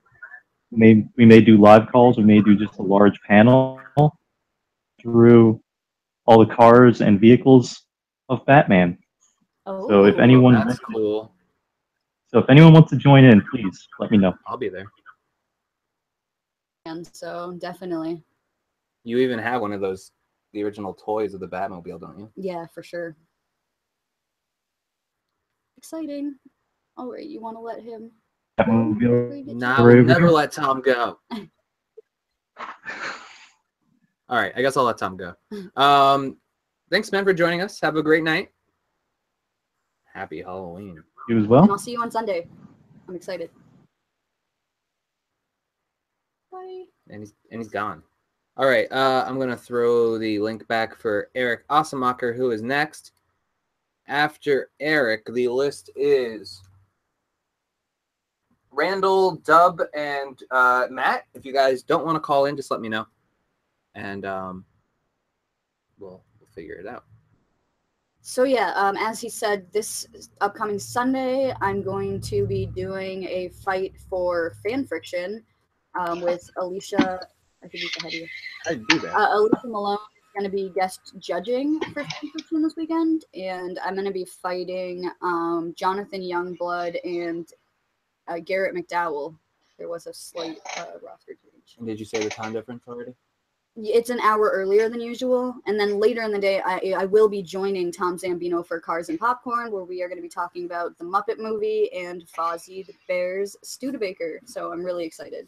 And I don't know for sure, but I believe there is also a BFF on that day, but we'll hear it from Joe and Ashley themselves. Yes, you guys are on the list. It's just a long list tonight because it's Halloween. We are doing our best. Eric, are you doing some sort of reveal here? And Yes, I am. Hold on. Okay. Let's I have to make go sure on. it's focused on me. Right. It's on you. Hello. For those of you who don't know, at the finale of Flash and Friends, I debuted this costume for my vigilante persona of Hat Boy. Now, since then, I have added this blaster because I didn't really have any powers. and I'm not that very good at hand-to-hand combat. So, this blaster, though it may be a Nerf gun, will still hurt just a little bit. Because it is a disc launcher, and that is very, very painful. Especially if I hit you in the face. You won't shoot. You don't have the guts. Oh, really? How did... What? Do it again. It won't work twice. All right. Enough of that. This is... How's it going, buddy? Oh, Matt says he's got a Nerf. Like a knife. Oh my god. My only weakness, small nerves. Yes. Candace linked your hat bit just now. He's got a hat. All right, buddy. We'll definitely put Hat Boy on the list for the costume contest. And get right into these questions. What do you think, since you look so great right now, is the best costume worn by a character in a TV show or movie? Well, of course, as I said on Twitter earlier, my original answer was going to be the Vibe costume in Flash, but since it's Halloween costume, it's just an honorable mention. So technically, my answer is going to be an episode of television that has not aired yet. We've only seen a little bit of this so far, but I am going with young Ray Palmer dressed as the Atom as a kid, because that is freaking adorable. That is good, yeah. I was expecting a Young Justice reference. Oh no, that's coming up. Halloween party. That's coming up. What Halloween party from a movie or TV show would you choose to attend? Well, as you all know, I am the Just Whelmed guy, and there is a Halloween episode of Young Justice. So, the Happer Harbor High School Halloween party, where Marvin pretends to have an alien invasion, and they're stopped by the likes of Superboy, Miss Martian, and Kid Flash. That is the best Halloween party that I wish to attend, especially since everybody is dressed in superhero attire except for the actual superheroes. I just happen to like that sort of irony. Fair enough. Yeah, that sounds fun. I love the voice you're doing too. Extra bonus points. I was already thinking. Bonus points for being in character. That's hysterical. What do you think is the best use of candy in pop culture? This is going to be a little bit of a long story. So, obviously, the show that best uses candy overall is undoubtedly Kids Next Door. Now, there are plenty of candy-based villains in the show, but I am going to go with Heinrich because he has the best candy-based story, in my opinion. Because most candy-based stories usually happen to focus on number 5. But this particular one focuses on the dynamic between number 5 and number 2 as they go on a quest to reclaim the pet bunny of the first graders that have been kidnapped by the evil Heinrich, as he wants to dip it into a pool of molten chocolate and make a real chocolate bunny and consume it. And returning this bunny to the first graders restores the balance of the playground for all of recess. Nice. I love that you love cartoons so much. Like, I love cartoons too. If I was gonna get spooky in a cartoon, I'd probably choose Grim Adventures of Billy and Mandy. Oh, that is the best spooky TV show ever. Yeah, my second tattoo that I ever got in my whole life is Mandy. I have a little Mandy drawing on my ribs. She's awesome. I like mean little girls. One last question for you tonight, and I'm sure that we'll get a out-of-the-box answer from you. What's the best song that you like to listen to on Halloween? Well, I'm sorry, but every single one of you is absolutely 100% wrong, because not a single one of you has chosen the classic rap song from Sonic Adventure 2, Pumpkin Hill. Oh my God. I ain't gonna let it get to me. I'm just gonna creep. Now in Pumpkin Hill, I got to find my lost feet. I know that it's here. Great Emerald Power. I can't do it. I can't do it. It's my too God. ridiculous. It's too ridiculous. All right. I want Hat Boy to come back. I want to start a show with Hat Boy. Technically, Hat Boy and Cat Boy. technically, Hat Boy. When Just Whelmed was going to return for season 2 immediately, Hat Boy was supposed to be in episode 1 of season 2, but it just hasn't happened yet. So I'm like, I'm gonna break him out here. I love it. Hashtag hat boy. We'll call it a hats tag. The hats There we tag. go. Nice. Well, that's all the questions for tonight. I think everybody enjoyed that. Everyone's cracking up in the chat, and Yeah. certainly had us laughing. So awesome. Thanks, man. And we have you on the list. We're gonna announce the costume contest towards the end. If you guys aren't awake, we'll tweet that out and let you guys know what the results are and stuff. And thank you to everybody who's dressed up, including you. That was hilarious and awesome. No, thank you. Thank you. All right, buddy. Did you want to? Do you have anything to plug? I know you're doing something. All right, so I got a couple things to plug. First things first, definitely go back to last week or 2 weeks ago, whichever one it was, when I did my episode of Cars and Popcorn with Tom Zambino talking about the classic Rat Race. It is such a great episode. Tom's there beating my butt in trivia. I prepared for all the wrong answers. It was a race. Yes. Especially if you tuned in late, definitely go back and watch the opening because I had a fantastic opening to that episode, and you just got to go back and watch it. Nice. I did not know that. I'll have to go back and watch the first few minutes of it that I missed. Yes. So it's like I know a lot of people tuned in late to that. Just go back and watch it. It's worth it. I should have had an episode of Bunk Lock out today, except I never edited it. So it should be up at some point. It should be up at some point. I do actually need to do a decent amount of editing because, as I said earlier, it is the episode where I am drunk. So I do have to do a teeny bit of editing on that. Additionally, I am starting a Tuesday, Thursday schedule for a playthrough of, like I said, alluded to earlier, Sonic Adventure 2, which is, you get to talk about Pumpkin Hill in episode 3 of that, which is nice. Awesome. And, well, everyone keep an eye out for that, and definitely check out Eric's YouTube. And where can they find you on Twitter? On Twitter, you can find me at BunkBunker. Also, whenever Tom decides to update them, I've got 2 Inhumans reviews in the pipeline that he still needs to post. I don't know what you're talking about. It's not like I also have a thing Austin wrote that I need to post too. It's been a busy week. It's been pretty busy. You guys have had a total of 3 guests in the past week, so I'm letting that slide. So last week's unexcusable. That other Inhumans review should have been up. I only saw one in my inbox. I'll have to double check. I mean, I sent one. It was like right after, I think, or like a little bit later. I'm gonna make a separate email for the for the articles, because that the Odd Shape panel email is for everything, Twitter, all that, so everything gets buried. But yeah. All right, but thank you so much, buddy, and we'll talk to you soon. Yeah, see you soon. I gotta get out of this thing. I'm sweating. You look like you're hot. All right, see ya. Later. Eric's so hot. He's a funny guy. That was cracking me up. Oh, that was great. I don't know if Randall is around, to be honest. Yeah, I haven't seen him in a bit, so we might just go to Joe and Ashley. Let's go to Joe and Ashley. Randall, if you happen to be around, let us know, because sometimes he's busy and he just pops by to say hi and show support. And Justin, to ask you how far down. I'm way ahead of you. Oh. Yeah. Look at that.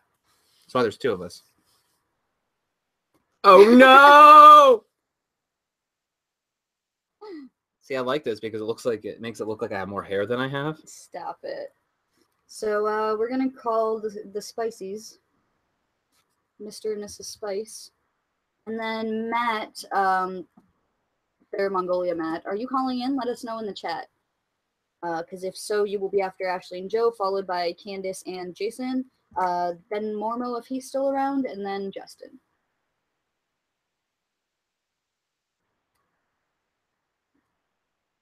Okay, he's calling in. Cool.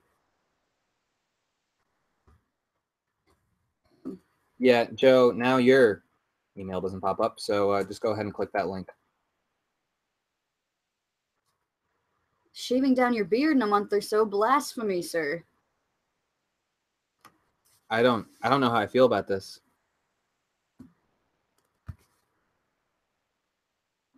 Now I'm mad. Put the ears up. Now I'm Put mad. the ears up.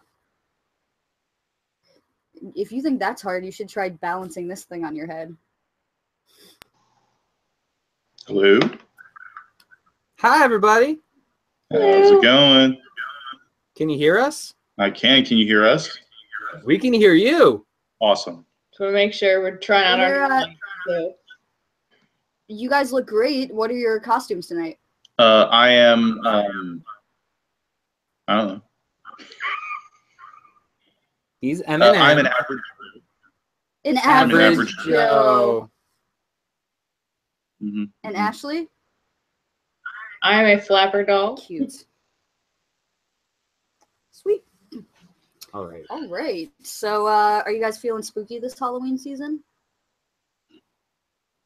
Yeah.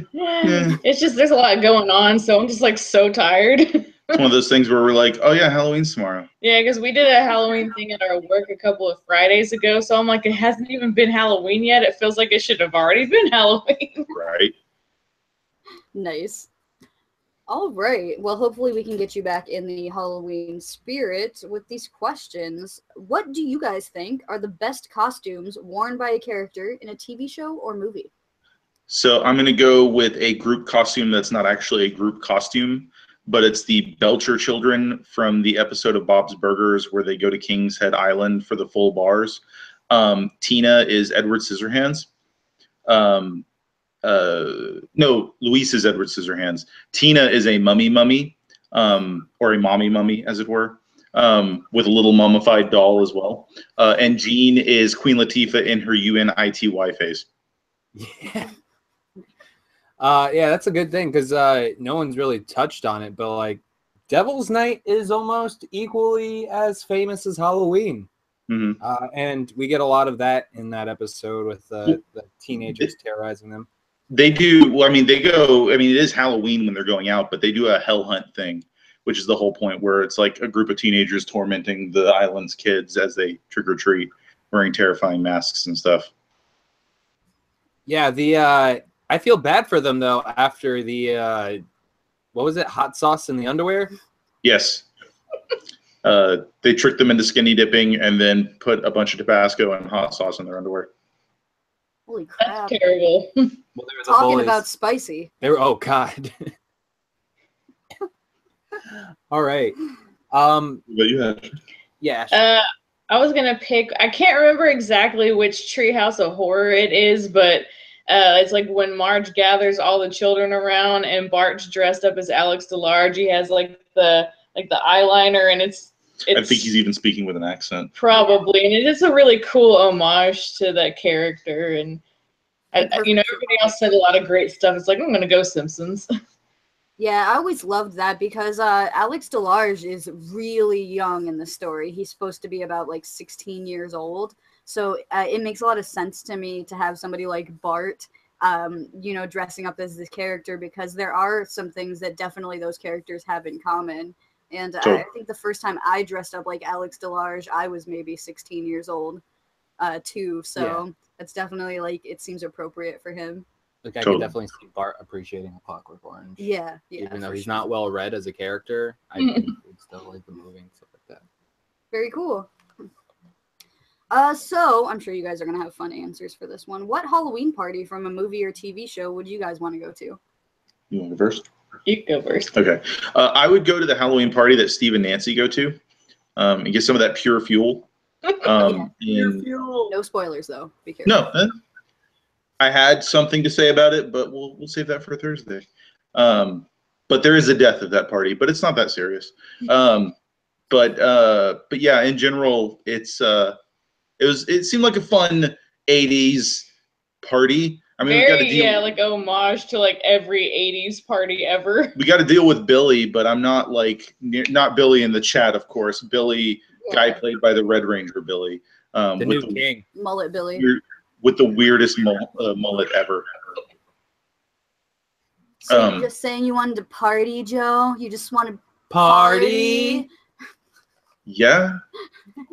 Also, I'm an average Joe. I'll just like fit in a corner somewhere and not stick out like a sore thumb and capitalize on all the drama that unfolds and the delicious foods and beverages. So you'd be like Jonathan sneaking in the party. Yeah, basically. And then you get to find out what's in the pure fuel. Mm-hmm. Nice. I like it. Ashley?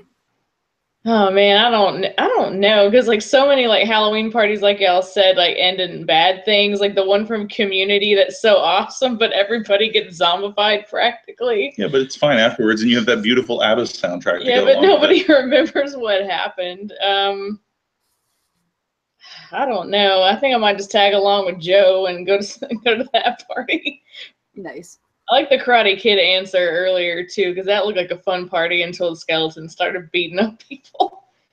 Yeah, they're part of it. They're part of it. Perfect. All right. What do you guys think is the best use of candy in pop culture? I'm gonna go with the Aqua Teen Hunger Force episode. Featuring MC Chris. I want candy, bubblegum, and sugar, and I don't remember the rest of it, but it's Bubblegum and taffy. Yes, voiced by MC Chris. I said it. Yeah, MC Chris. Yeah, that's right. The character was MC Pee Pants, I believe. Yes. Which was actually a gigantic demon spider. And then later a cow. Yeah.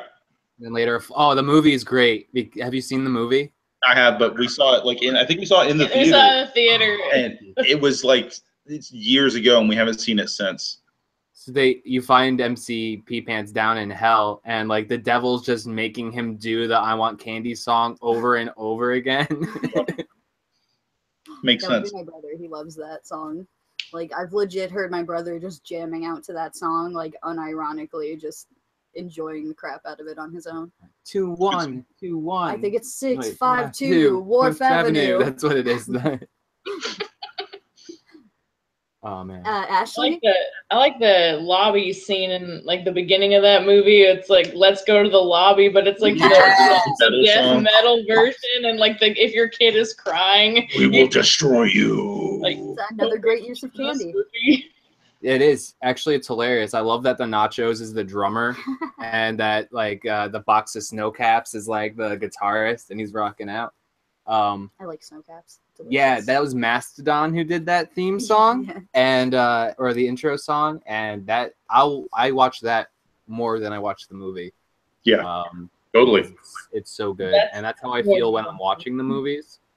Whenever I'm like at the theater, I'm always like, don't talk, watch. Have you seen the Kevin Bacon promo? Have you seen the Kevin Bacon promo? Officer Kevin Bacon, where he's telling you not to. That's funny. Yeah. I think they should play the "Let's go to the lobby" thing in the beginning of every movie. Like now. We still have all your fucking money. Oh, sorry, Ashley. Do not wrinkle your food wrappers loudly. Yeah, they need to like play that at a training video at some movie theaters we've been to. It's like, oh my gosh, like don't talk so loud. Blade Runner. So what about your candy choice? My candy choice, I was going to say the E.T. with the Reese's Pieces, but that had been said. So I'm going to go with a reference from the last episode of the first season of IT Crowd, where it's that time of the month for everybody apparently in the office, even the men. And they talk about, like, what did you have for breakfast this morning? It's like, oh, I had a bowl. Oh, I had a Smarties cereal. In the UK, the Smarties are like little chocolate, like M&Ms. And it's like, oh, I didn't even know Smarties made a cereal. No, I just put Smarties in a bowl and ate it with milk. Nice. Moss's unhealthy lifestyle. And I've never tried to put M&Ms in a bowl of milk and eat it, but I would imagine it would be not terrible. I feel like cold milk will make it much more difficult to eat the M&Ms. Probably. Yeah. It might melt the little shell off of M&Ms. And make like a I don't think so. That shell is literally made out of the stuff they used to shellac stuff with. The color would come off though. You'd probably have rainbow milk in like 2 seconds. That's probably. Rhett and Link did a thing where they did Skittle milk, and apparently it was they fantastic. did a Willet cereal, and the first thing was Skittles, and they're like, Skittle milk, this is the best thing ever. Yeah, I don't know if I want to try that. I do love putting snow caps in my popcorn. What? I just said, well. Well, it's good. It's the salt and the chocolate. It's really good next to each other in my mouth. Yeah, like salt and sweet goes really well together, like with pineapple on pizza. Right? Yeah, delicious. Eric Austin-Macher in the chat is saying now his throat hurts because he was doing the Hat Man voice. How did Christian Bale do it? Hat Man. I liked Hat Man. That was fun. Fighter of the... Not Hat Man. Shirt guy.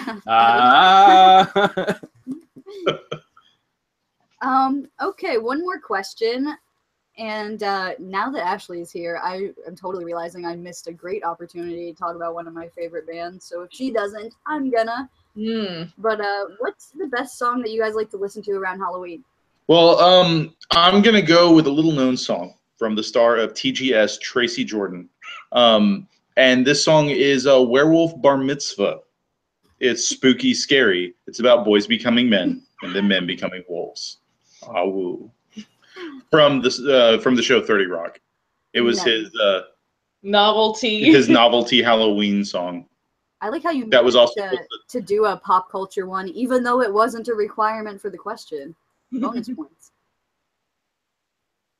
How about you, Ashley? Initially, I was thinking of Warren Zevon's Werewolves of London, but Oingo Boingo and anything Danny Elfman is like perfect for Halloween. Dead Man's Party, Weird Science. Mm-hmm. Oh, that's a cool party to go to. The album Dead Man's Party is awesome. Just the Great Matter is a jam for sure.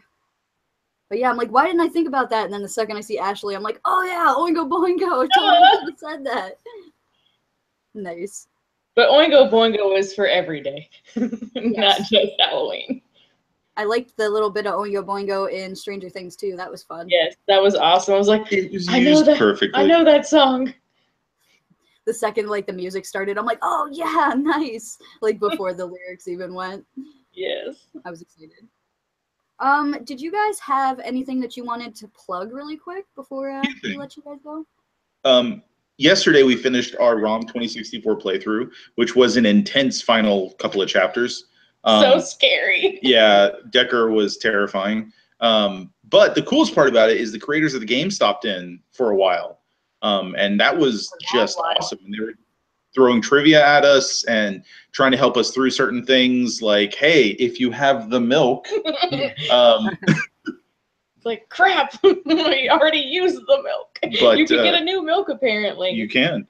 But that was the last of that. So we're figuring out the next game we're going to play probably around Thanksgiving, if not before.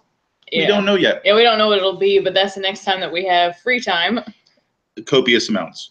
Can't wait. And let's see. This Sunday was already mentioned for Fan Friction. We'll also be there, fact checking, I believe. Yeah, and so there will be some sort of BFF. Who knows what it'll be because we don't know any of the choices yet. We really don't. To be determined. I know a couple of them. Yeah, I know. I mean, yeah, I'm sure you know. I will be the. I'm just going to give it away because I wasn't aware it was a secret, but I will be the guest host for the tabletop edition of Gamer Grudge. And I have some interesting questions, and we're gonna get that all set up, and it'll be next Monday. Probably a little earlier, I think, or a little later. I don't remember when. Cal knows the time. I don't know the time. I don't know these things. I just give my questions out. I show up and be charming and ask questions. Yeah, and we there's no OSP that week, so definitely everybody head over there and check that out. Support Joe. Check out Gamer Grudge because a lot of those people involved with the show are definitely in this group and come here. Mac, so, Kim, Cal, of course. Robin, I want to say. I might be wrong with the other fact checker's name. She's not really a OSP, but Nicole, a lot of the contestants and stuff are people that you would definitely know from the group. And if you like video games, give it a try. You might like it. And of course, I'm not saying I'm putting my money on Digital and Dice, but they'll be there. 8:30, Cal was saying Eastern time, he thinks. Okay, so 7:30 of my time. Completely off. So, but yeah. Sorry, go ahead, Joe. I was gonna say I'm looking forward to that. Yeah, I was gonna say if it was a tabletop one, I might actually have a chance. So, because I am not great with video games. My answers would be Little Big Planet, Animal Crossing, and Little Big Planet. Little Big Planet 2. Yeah. Yeah, my answers would be like all old games, and then like ROM 2064. Yeah. And Dr. Robotnik's Mean Bean. I was waiting for it. I was like, there's the sneak attack. That's my game, dude. No one can beat me at that game. Bring it. You should challenge Mac doing that. I'll beat him. I poured very many hours into an obscure random game so that I would have a game that nobody can beat me on is what happened. And that game is Dr. Robotnik's Mean Bean Machine. It's basically Dr. Mario, but way harder. So what you did is you put the amount of time into this puzzle game that most fighting game people put into their fighting games and learn the counter combos and the mid-air stops. And yeah, I can't. That's my least favorite part of, like, I love sitting in the living room, passing the controller around, fighting and stuff like that, because I am not like I can't memorize all the combinations. Because I'm a big Marvel vs. Capcom fan. I've loved it since too. And I go online with 3, man, and I get annihilated into. You literally can't do anything if somebody else knows all the combos. So I mean, kudos to them. It's like muscle reflex chess almost. Ooh. Yeah. I like that analogy. I just love Dr. Robotnik's too because my brother's really good at video games, and that's like the one game that he can't even beat like 2 or 3 levels on, and I just own him every time we play, and he gets so mad, and it fills my heart with joy. Yeah. Matt in the chat rows playing Street Fighter like probably about a year ago, and like we were just button mashing because I haven't played Street Fighter in years, and she never plays video games except for like Guitar Hero. Like she actually legitimately won a few of the matches. I'm like, wait, what just happened? Yeah, Matt in the chat says that he broke his PS3 controller because of Mean Bean, so that's pretty funny. Nice. It's fair. All right, guys, I know it's really late, so we'll let you guys get out of here. Thank you for joining us and your awesome answers, and you look adorable, and you're very funny with your pun, Joe. Thank you. I mean, I would care, but I'm just so ordinary. All right, guys, we'll see you soon. Bye. I like them. I like them too. They're They're nice. good ones. Speaking of Matt, he's up next, followed by Candace. So Matt, I'm gonna put this link in the chat, and then you just click it, and Just then give a click. you just give that a little click, click, boom. If we're in the early 2000s and listening to Saliva. Reference, worst band name. Sounds sticky. Yeah, it doesn't. It sounds moist. Yeah. That's for and Justin. Filled with germs. So are these challengers who want to play Mean Bean with me? 'Cause I'm You know down. what? That would be a cool concept for a show. Is like a arcade challenge. Challenging me? I'd be so mad if I lost. That's true. Coming in with the Oberyn. I know. I love that. Hey, buddy. Oh snap! What's this? Oh, Whoa! All out. he's an orc of New York. Damn right. I've actually been featured on that website. I love Orcs of New York. That is a hilarious page. Yeah, I'm like one of those orcs that like lived in New York City, but like I moved upstate, you know, because it got like really hard for me down there.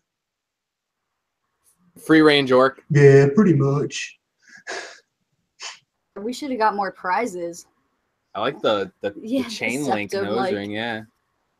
It's badass. You straight up look like a Guar character, and there is like no better compliment I could give you, sir. Yeah. All right. Yeah, so he's. I wrote him on the Awesome. list for consideration. So, first question is, what is the best Halloween costume worn by a character in a TV show or movie? Gonna have to go with Wednesday Addams as a serial killer because they look like everyone else. Oh, that's great. She is one of my favorites. I spoke of my fondness for like scary, creepy little girls in like movies and shows and stuff. And like, there's a big part of me that's like Wednesday. So I love I feel that like choice. April is if Wednesday like grew up into like If she was a real person. Yeah, if she was a real person. Yeah, there was a YouTube series that was like Grown Up Wednesday Addams. It was pretty funny. Nice. Mhm. The only thing is, I would hate to be Pugsley because it looks like they're always trying to kill each other, and I am not. That was the best thing about it, though. I did have a runner-up for best costume. Stranger Things 2, Ghostbusters costumes. They were the best. Yeah, I like their The two Venkmans. Two Venkmans. Yes. All right. What is the best Halloween party from? Oh wait, I'm sorry. What Halloween party from a movie or TV show would you wish to attend? From a movie, going all way back to the 80s, probably would have to be Once Bitten. Features the famous dance-off between the Countess and Robin trying to get to Jim Carrey. Yes. That's a good movie. Pull, dude. And And you you'd be don't safe. And nobody died at the end of that one. I would figure he'd be safe because he's got a kid, so I'm assuming he's not a virgin. Yeah. So he'd be good to not get captured. The only movie you don't die if you're a virgin. Yeah, right. Or I'm sorry, the opposite. You do die if you're a virgin. Anyway, what is the best use of candy from pop culture?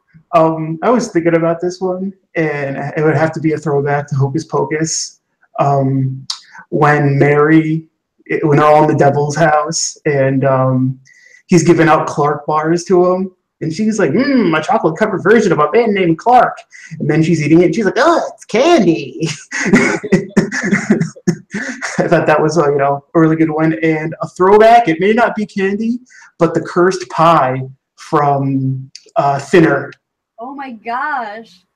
Kimber's These deep cuts over Kimber's here. loving your pulls tonight. That was definitely a good one. The movie is so problematic, but I love that idea. Yeah, for real. All right, well, we got one more before you have to run back to Mordor.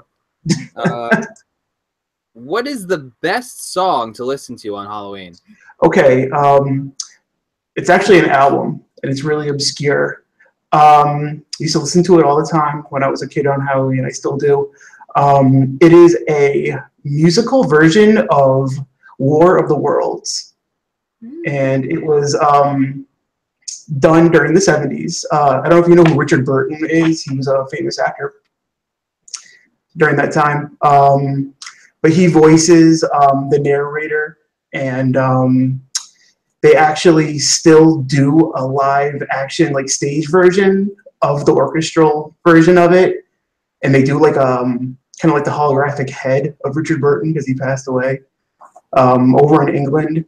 It's got some really eerie tones. It's a lot of the 70s good music too, but it's definitely good to listen to. If you can find it, check it out. Yeah, if you ever come across it on YouTube or whatever, send us the link because Kimber's interested. For sure. We'll take a look for it too. All right, man. Well, that's all 4 questions. And you look incredible. You look Thank great. you. For those who don't know, because he is in a mask, this is Matt. I don't know if you remember, but he's our local buddy. So we definitely need to meet up and take a picture with that costume Why at have some we point. not been playing Pokemon Go in that costume the whole time? Oh my god. I'll be out tomorrow with my boy, so maybe, I don't know, maybe you'll see me, maybe Let you us won't. know if you're around here. Yeah, if you're around, let me know. I have to reinstall Pokemon because I caught the 5 Pokemon already, and I was like, all right, I'm done. So, Yeah, I took it off my phone quite a while ago. Got a lot of I mean, the ghosts are cool, but that's why I've been wanted since the beginning is to be a ghost trainer. So, all right, Matt. Well, thank you so much. We hope you have a great Halloween, and hope your kids get a great haul. Definitely. And if you guys want to come to my place, I got candy too. I got my smoke machine set up outside. You got that candy corn? Yeah, last year's. I bought it this year. Yeah, it is. All right. Well, thank you so much, Matt. Have a great night. You too. All right. That was great. Okay. From Candy to Candice. Our final caller tonight. This Probably is both of them. Callers, I would say. callers tonight. Candace and Jess. I'm sorry. I'm reading all these things in the thing. Candace and Jason. My bae. I'll be calling them. Candace, just click this link right here. Do that. Yeah. think he should dress like a puppy, and then you guys would be the cutest. Who? Jason? That's up to him, I guess. Jason was a puppy. What kind? Oh, yeah. I haven't caught any of the legendary beasts. I call them dogs. I know they're not dogs, but I think they are. And I definitely think Mew is a cat. Muse. Muse.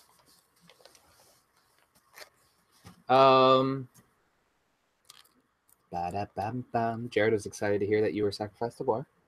I was indeed sacrificed to Guar. That was one of my favorite moments. What's Look this? at these two. What's going on over here? Are you Ron? Hey. Oh my god, he's We're the hipster doors. hipster door.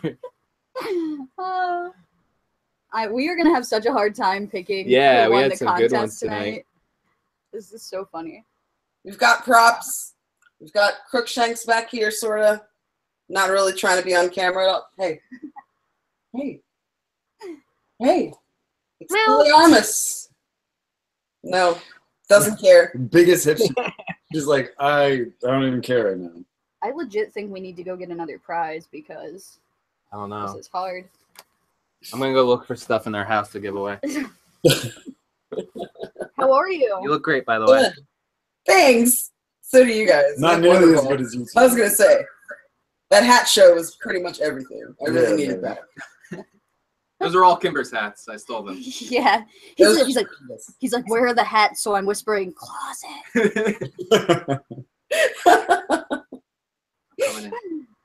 You guys are cute. I see Janine in the chat. She did want to make it tonight, but she's having webcam issues. She wore a cute Scott Pilgrim costume. If you guys want to see that, check out her Twitter. She looks adorable as always. So shout out to her. We're sorry you couldn't make it. All right. So we've had a lot of great choices tonight, but Candace is very creative. I feel like she might have found some hidden gems. What do you guys think are the best costumes worn by a character in a TV show or movie? You want to go first? Yeah. Okay. All right. Should I do it with my? No, I'm not gonna do it with my. No. Shouldn't do it with my. Your British accent is terrible. I love you so much, but It's no. really good.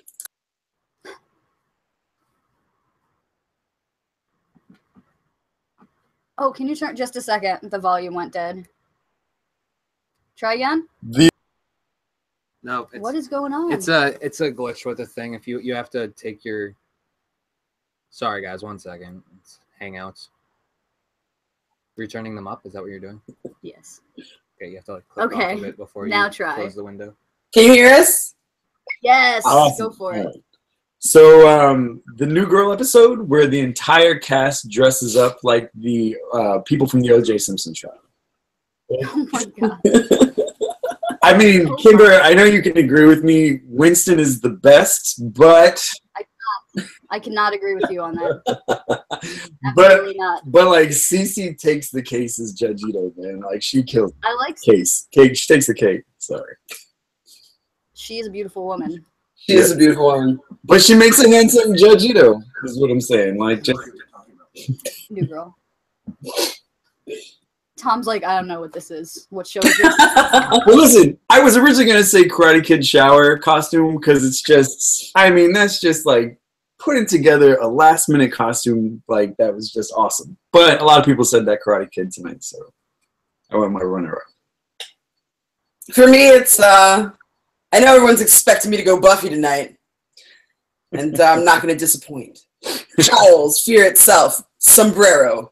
Yes. He goes as an authentic Mexican person in a frilled sombrero, and it's wonderful because Buffy has gone away to college, and she's having a really hard time, like with her existence, and she feels like everything is just upside down and topsy-turvy, and she like can't get a handle on things. So she goes to old trusty Giles's house, and he answers the door like Happy Halloween with this like gigantic sombrero, like a 3-foot sombrero with tassels on it and glitter and all kinds of stuff.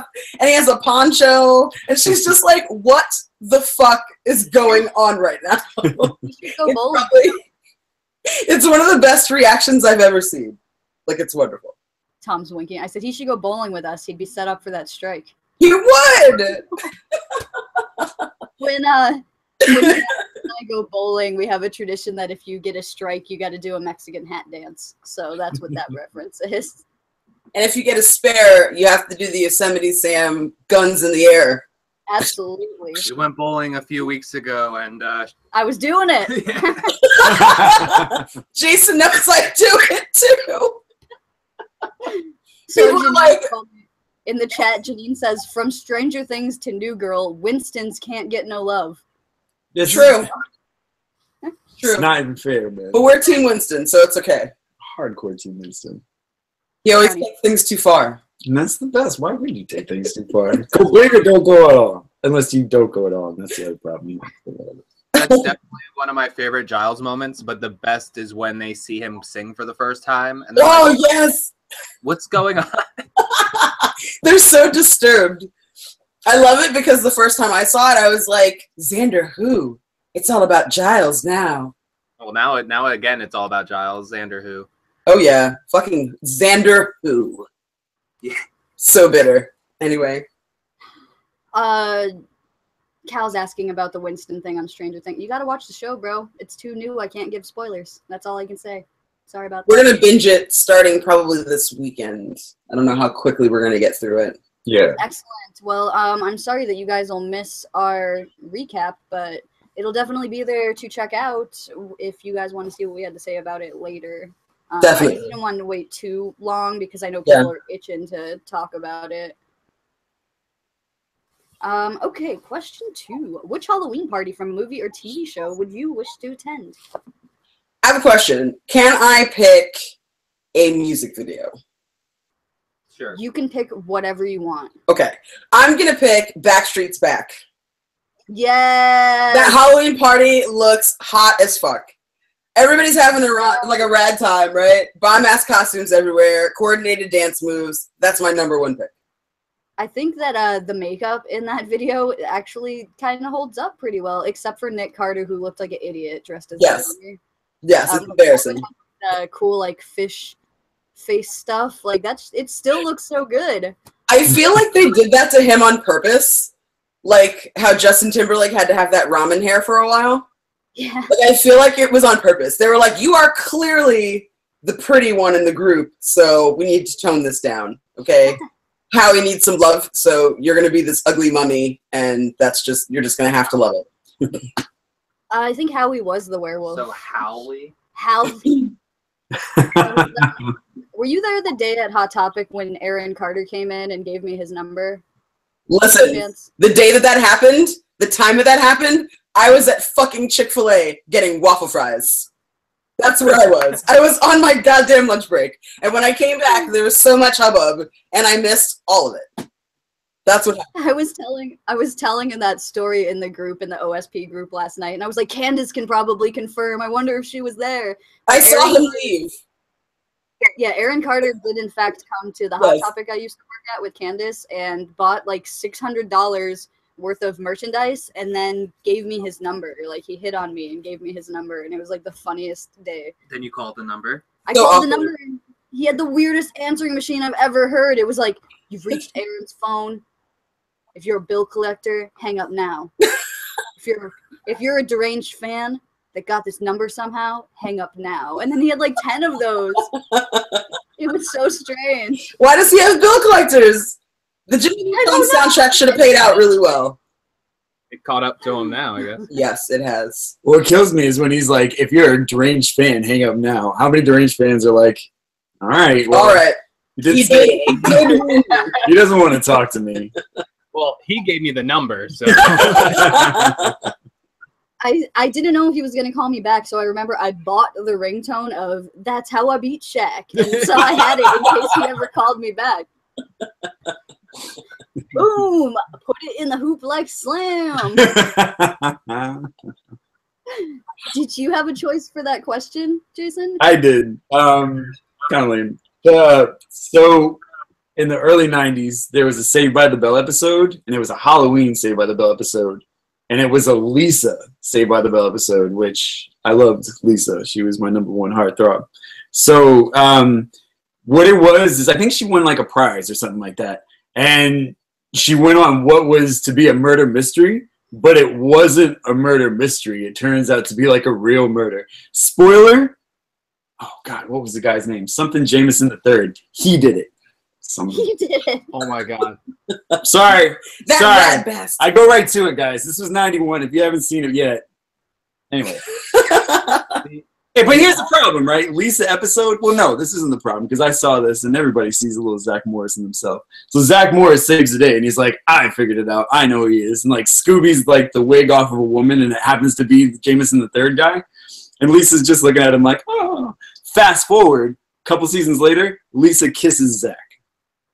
It was all leading up to that moment. This is what I'm saying.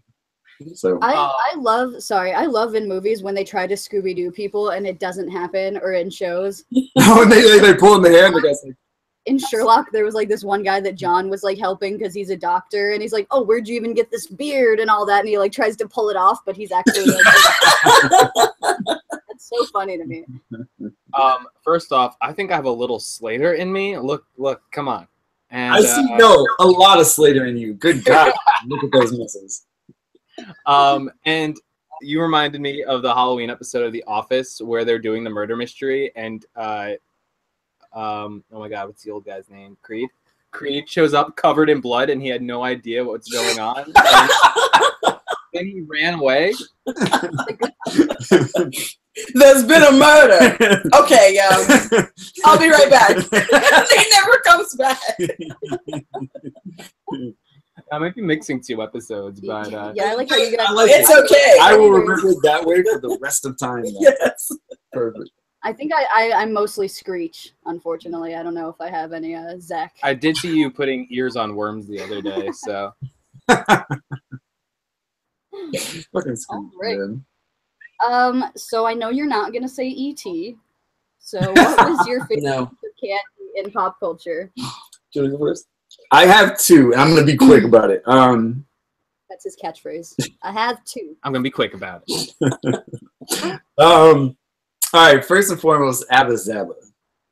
Abba Zaba, you're the greatest. Abba Zaba is from Half Baked, and it's actually a real old candy, and I love Abba Zaba. So, Abba Zaba, number one. Number two, so this is the end.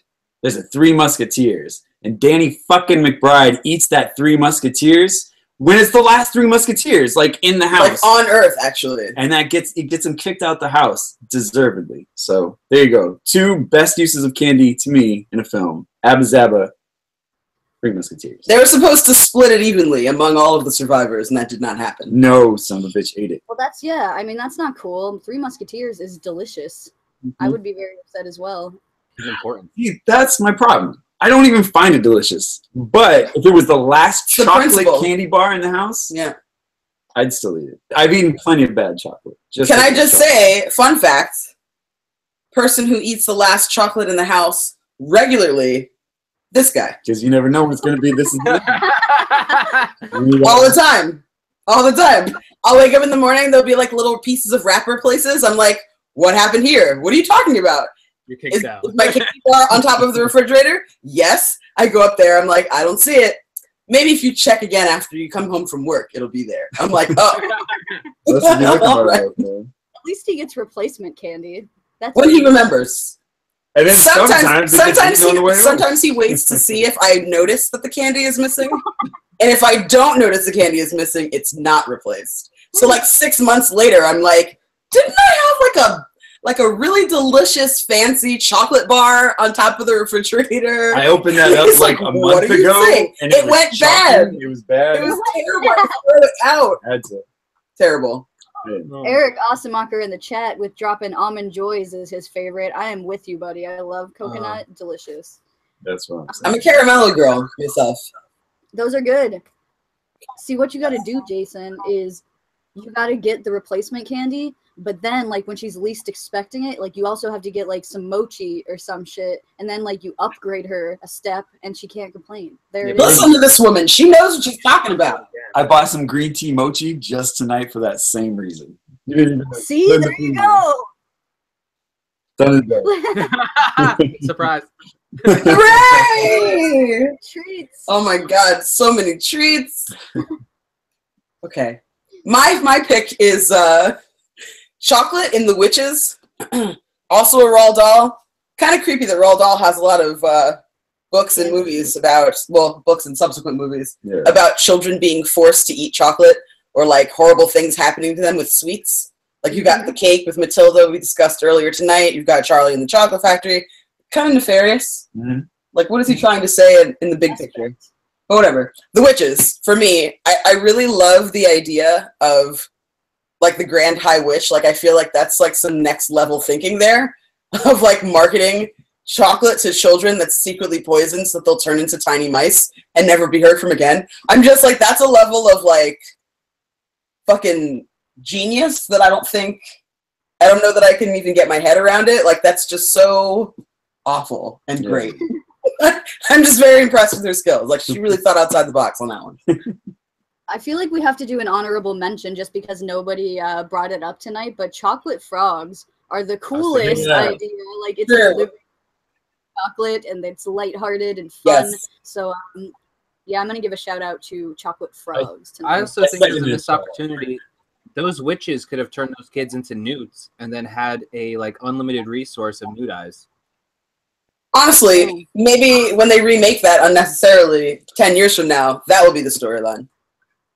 I'll remake it and it won't go anywhere. There you go. All right, one more question tonight, but it's a good one. What do you guys think is the best song to get into a spooky mood for Halloween? I'm gonna quit because yours is good. So my hat's off to Mr. Davis because Werewolf Bar Mitzvah was mine. I was like, I'm going in there with, I'm gonna throw down Werewolf Bar Mitzvah and people are gonna be like, bro, but because I love Werewolf Bar Mitzvah. But my follow-up, because I have to, is Tiptoe Through the Tulips by Tiny Tim from Insidious. That song is so fucking hot and really scary. So, sorry. I apologize, all the swearing. That's, if you want to take two. That song is really, really good, and I like it a lot. And it's really scary. See, so now that you've told Kimber that, she's going to learn that on ukulele, and when you're sleeping, when we go visit them, she's just going to play that from the other room, and you're going to be fucked up for the rest of your life. True story. Why would you give her ammunition like this? I would have cautioned him had I known.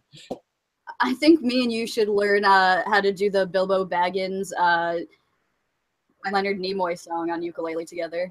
Oh my god, please. Bilbo. I'll do that. That would be so delightful. Can we also make a video of like really pretty, like just like fade in shots and stuff? Just really nice Yes, one. I'm into With it. like smoke scene. We have to get Janine in there because I don't know if you listen to her on Twitter singing, but she's been holding out on us. That girl is really talented. She's a No, I've missed this. Excellent. So look her up. Awesome. She like randomly posted a clip of her singing Danger Zone, and we're all like, "What? When is this from? What?" I got her to join Smule. Yeah, Tom's still on it with the Smule. He's gonna get you on there someday. Listen, I came up with a really good idea the other day. I just haven't had a minute to fucking tell you about it, and I don't think it's been done before. So I'm like really interested in trying. I will message you about it on Facebook. Ooh. It's gonna take a lot of effort, though. Like it's gonna take some effort on our part. We also have to decide if we want it to just be the two of us, or if we want to open it up to other people. Oh, I'm excited already. Yeah, it's gonna be good. I'm really excited. Did you have a choice for song, Candace? Yes, I do. I don't think anyone is gonna remember it though. So like I don't know that you can truly appreciate what I'm about to say. But if you guys go to Spotify or YouTube, one of those should have it.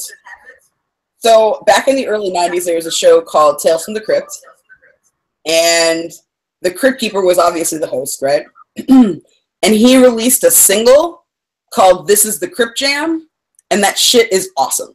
I have been listening to that every Halloween since like maybe 91, 92, I think it came out.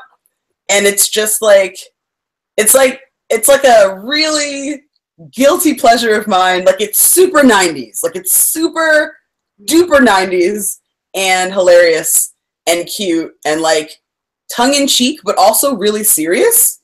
Like they're trying to give you something real. It's very strange. You gotta listen to it. It's very good. I also like, in the same vein as that, the Fresh Prince, The Nightmare on Your Street, or whatever. Yes! Yeah, man.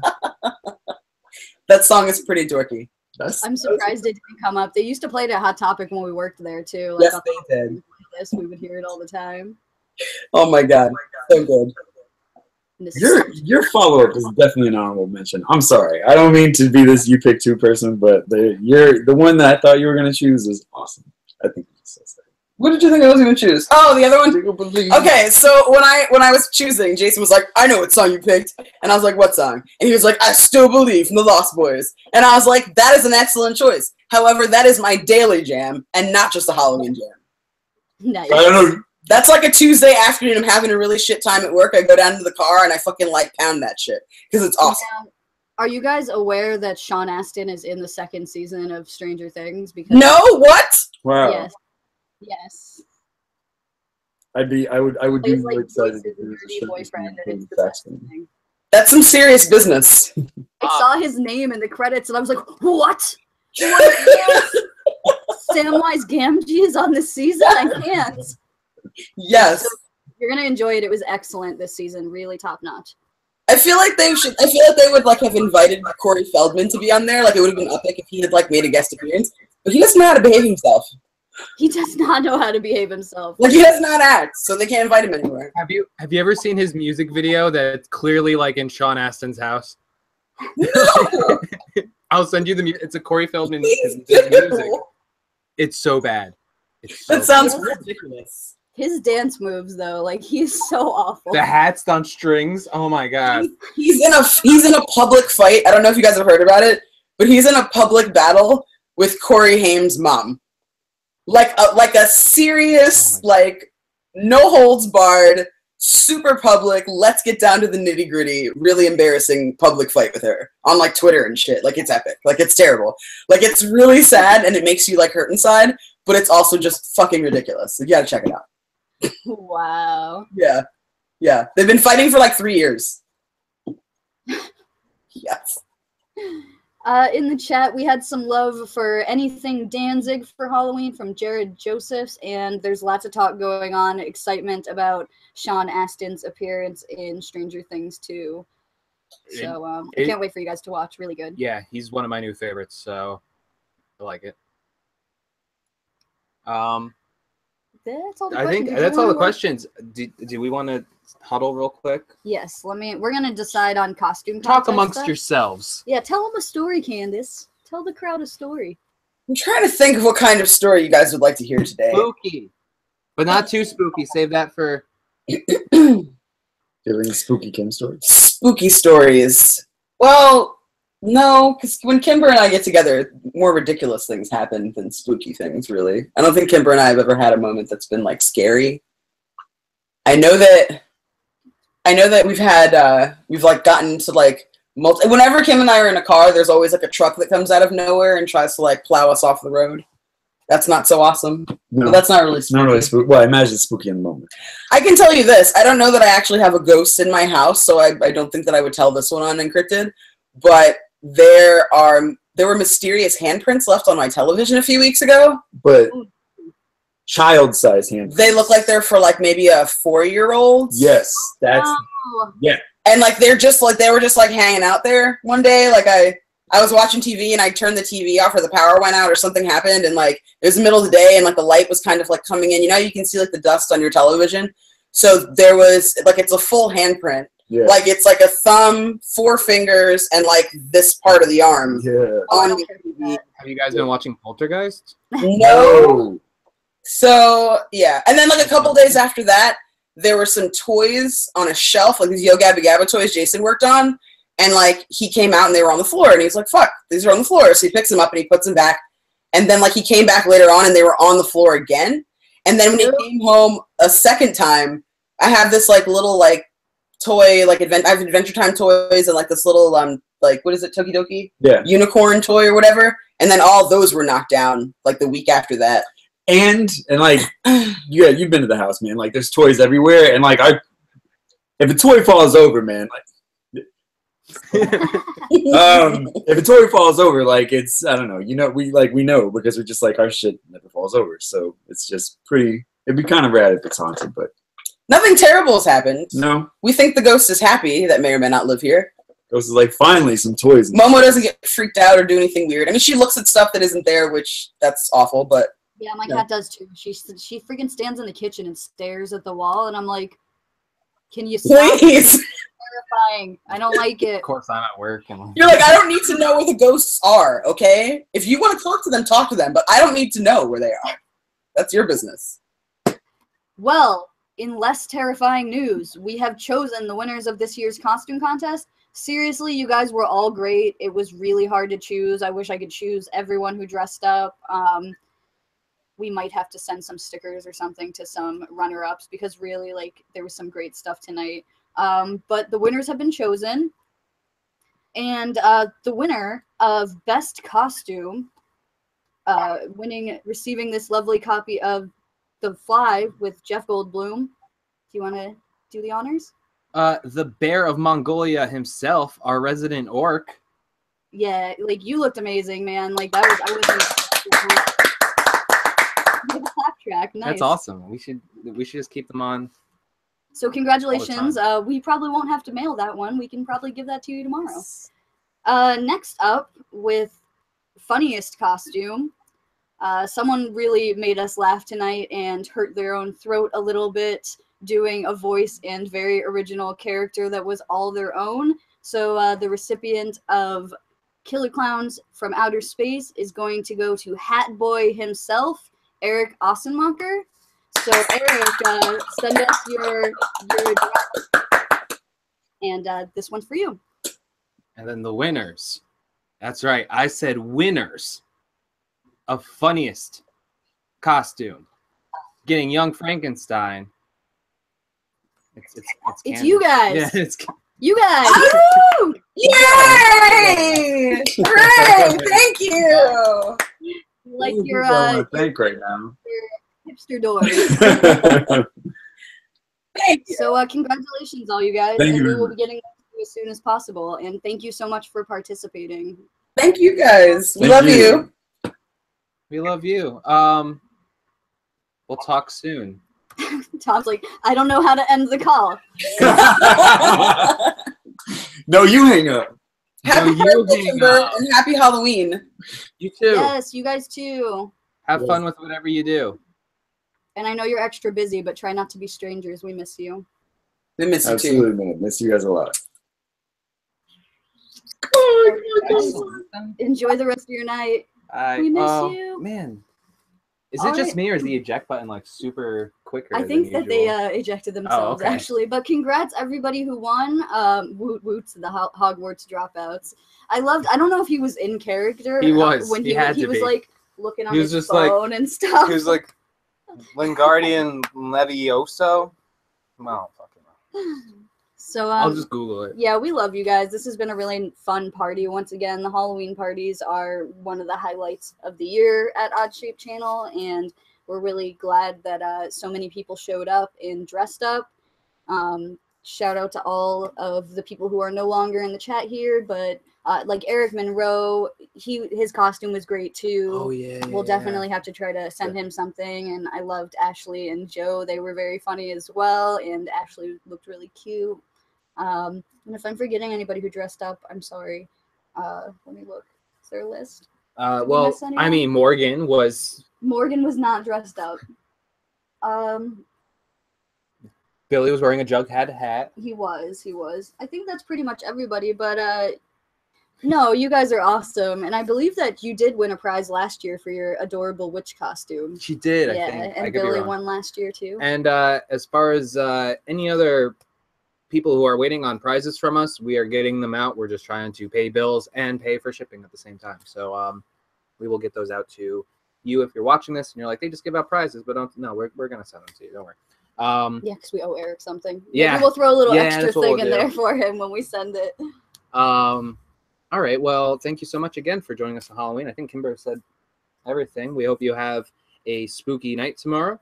As far as Pre-recorded Mormo yep, something as coming far out. as Odd Shape channel content, we have I I don't know what it is, but I will go look at it probably after this and get it ready for tomorrow to upload. Wednesday, we'll be having our first Encrypted Encounters, where we talk about first-person experiences with spooky ghost stories. That's not going to be our first Encrypted Encounters. We're planning on doing different kinds of UFOs ones and stuff like that in the future. So if you like the idea, definitely tune in. Check us out. If you're new to the channel, please like and subscribe. You don't have to. Give it a few more episodes, and then if you like it then do it. If not, I won't know. I won't know. I won't. It doesn't tell me who watches it. I'll be like, oh, I'm going to track down that guy 37 and be like, why didn't you? No, I'm not going to do that. You can talk to us on Twitter. I'm at OddShapePanel. I'm at Kimberbatch_OSP. Be sure to check out. We got that coming up on Encrypted. Oh, and Odder Things on Thursday.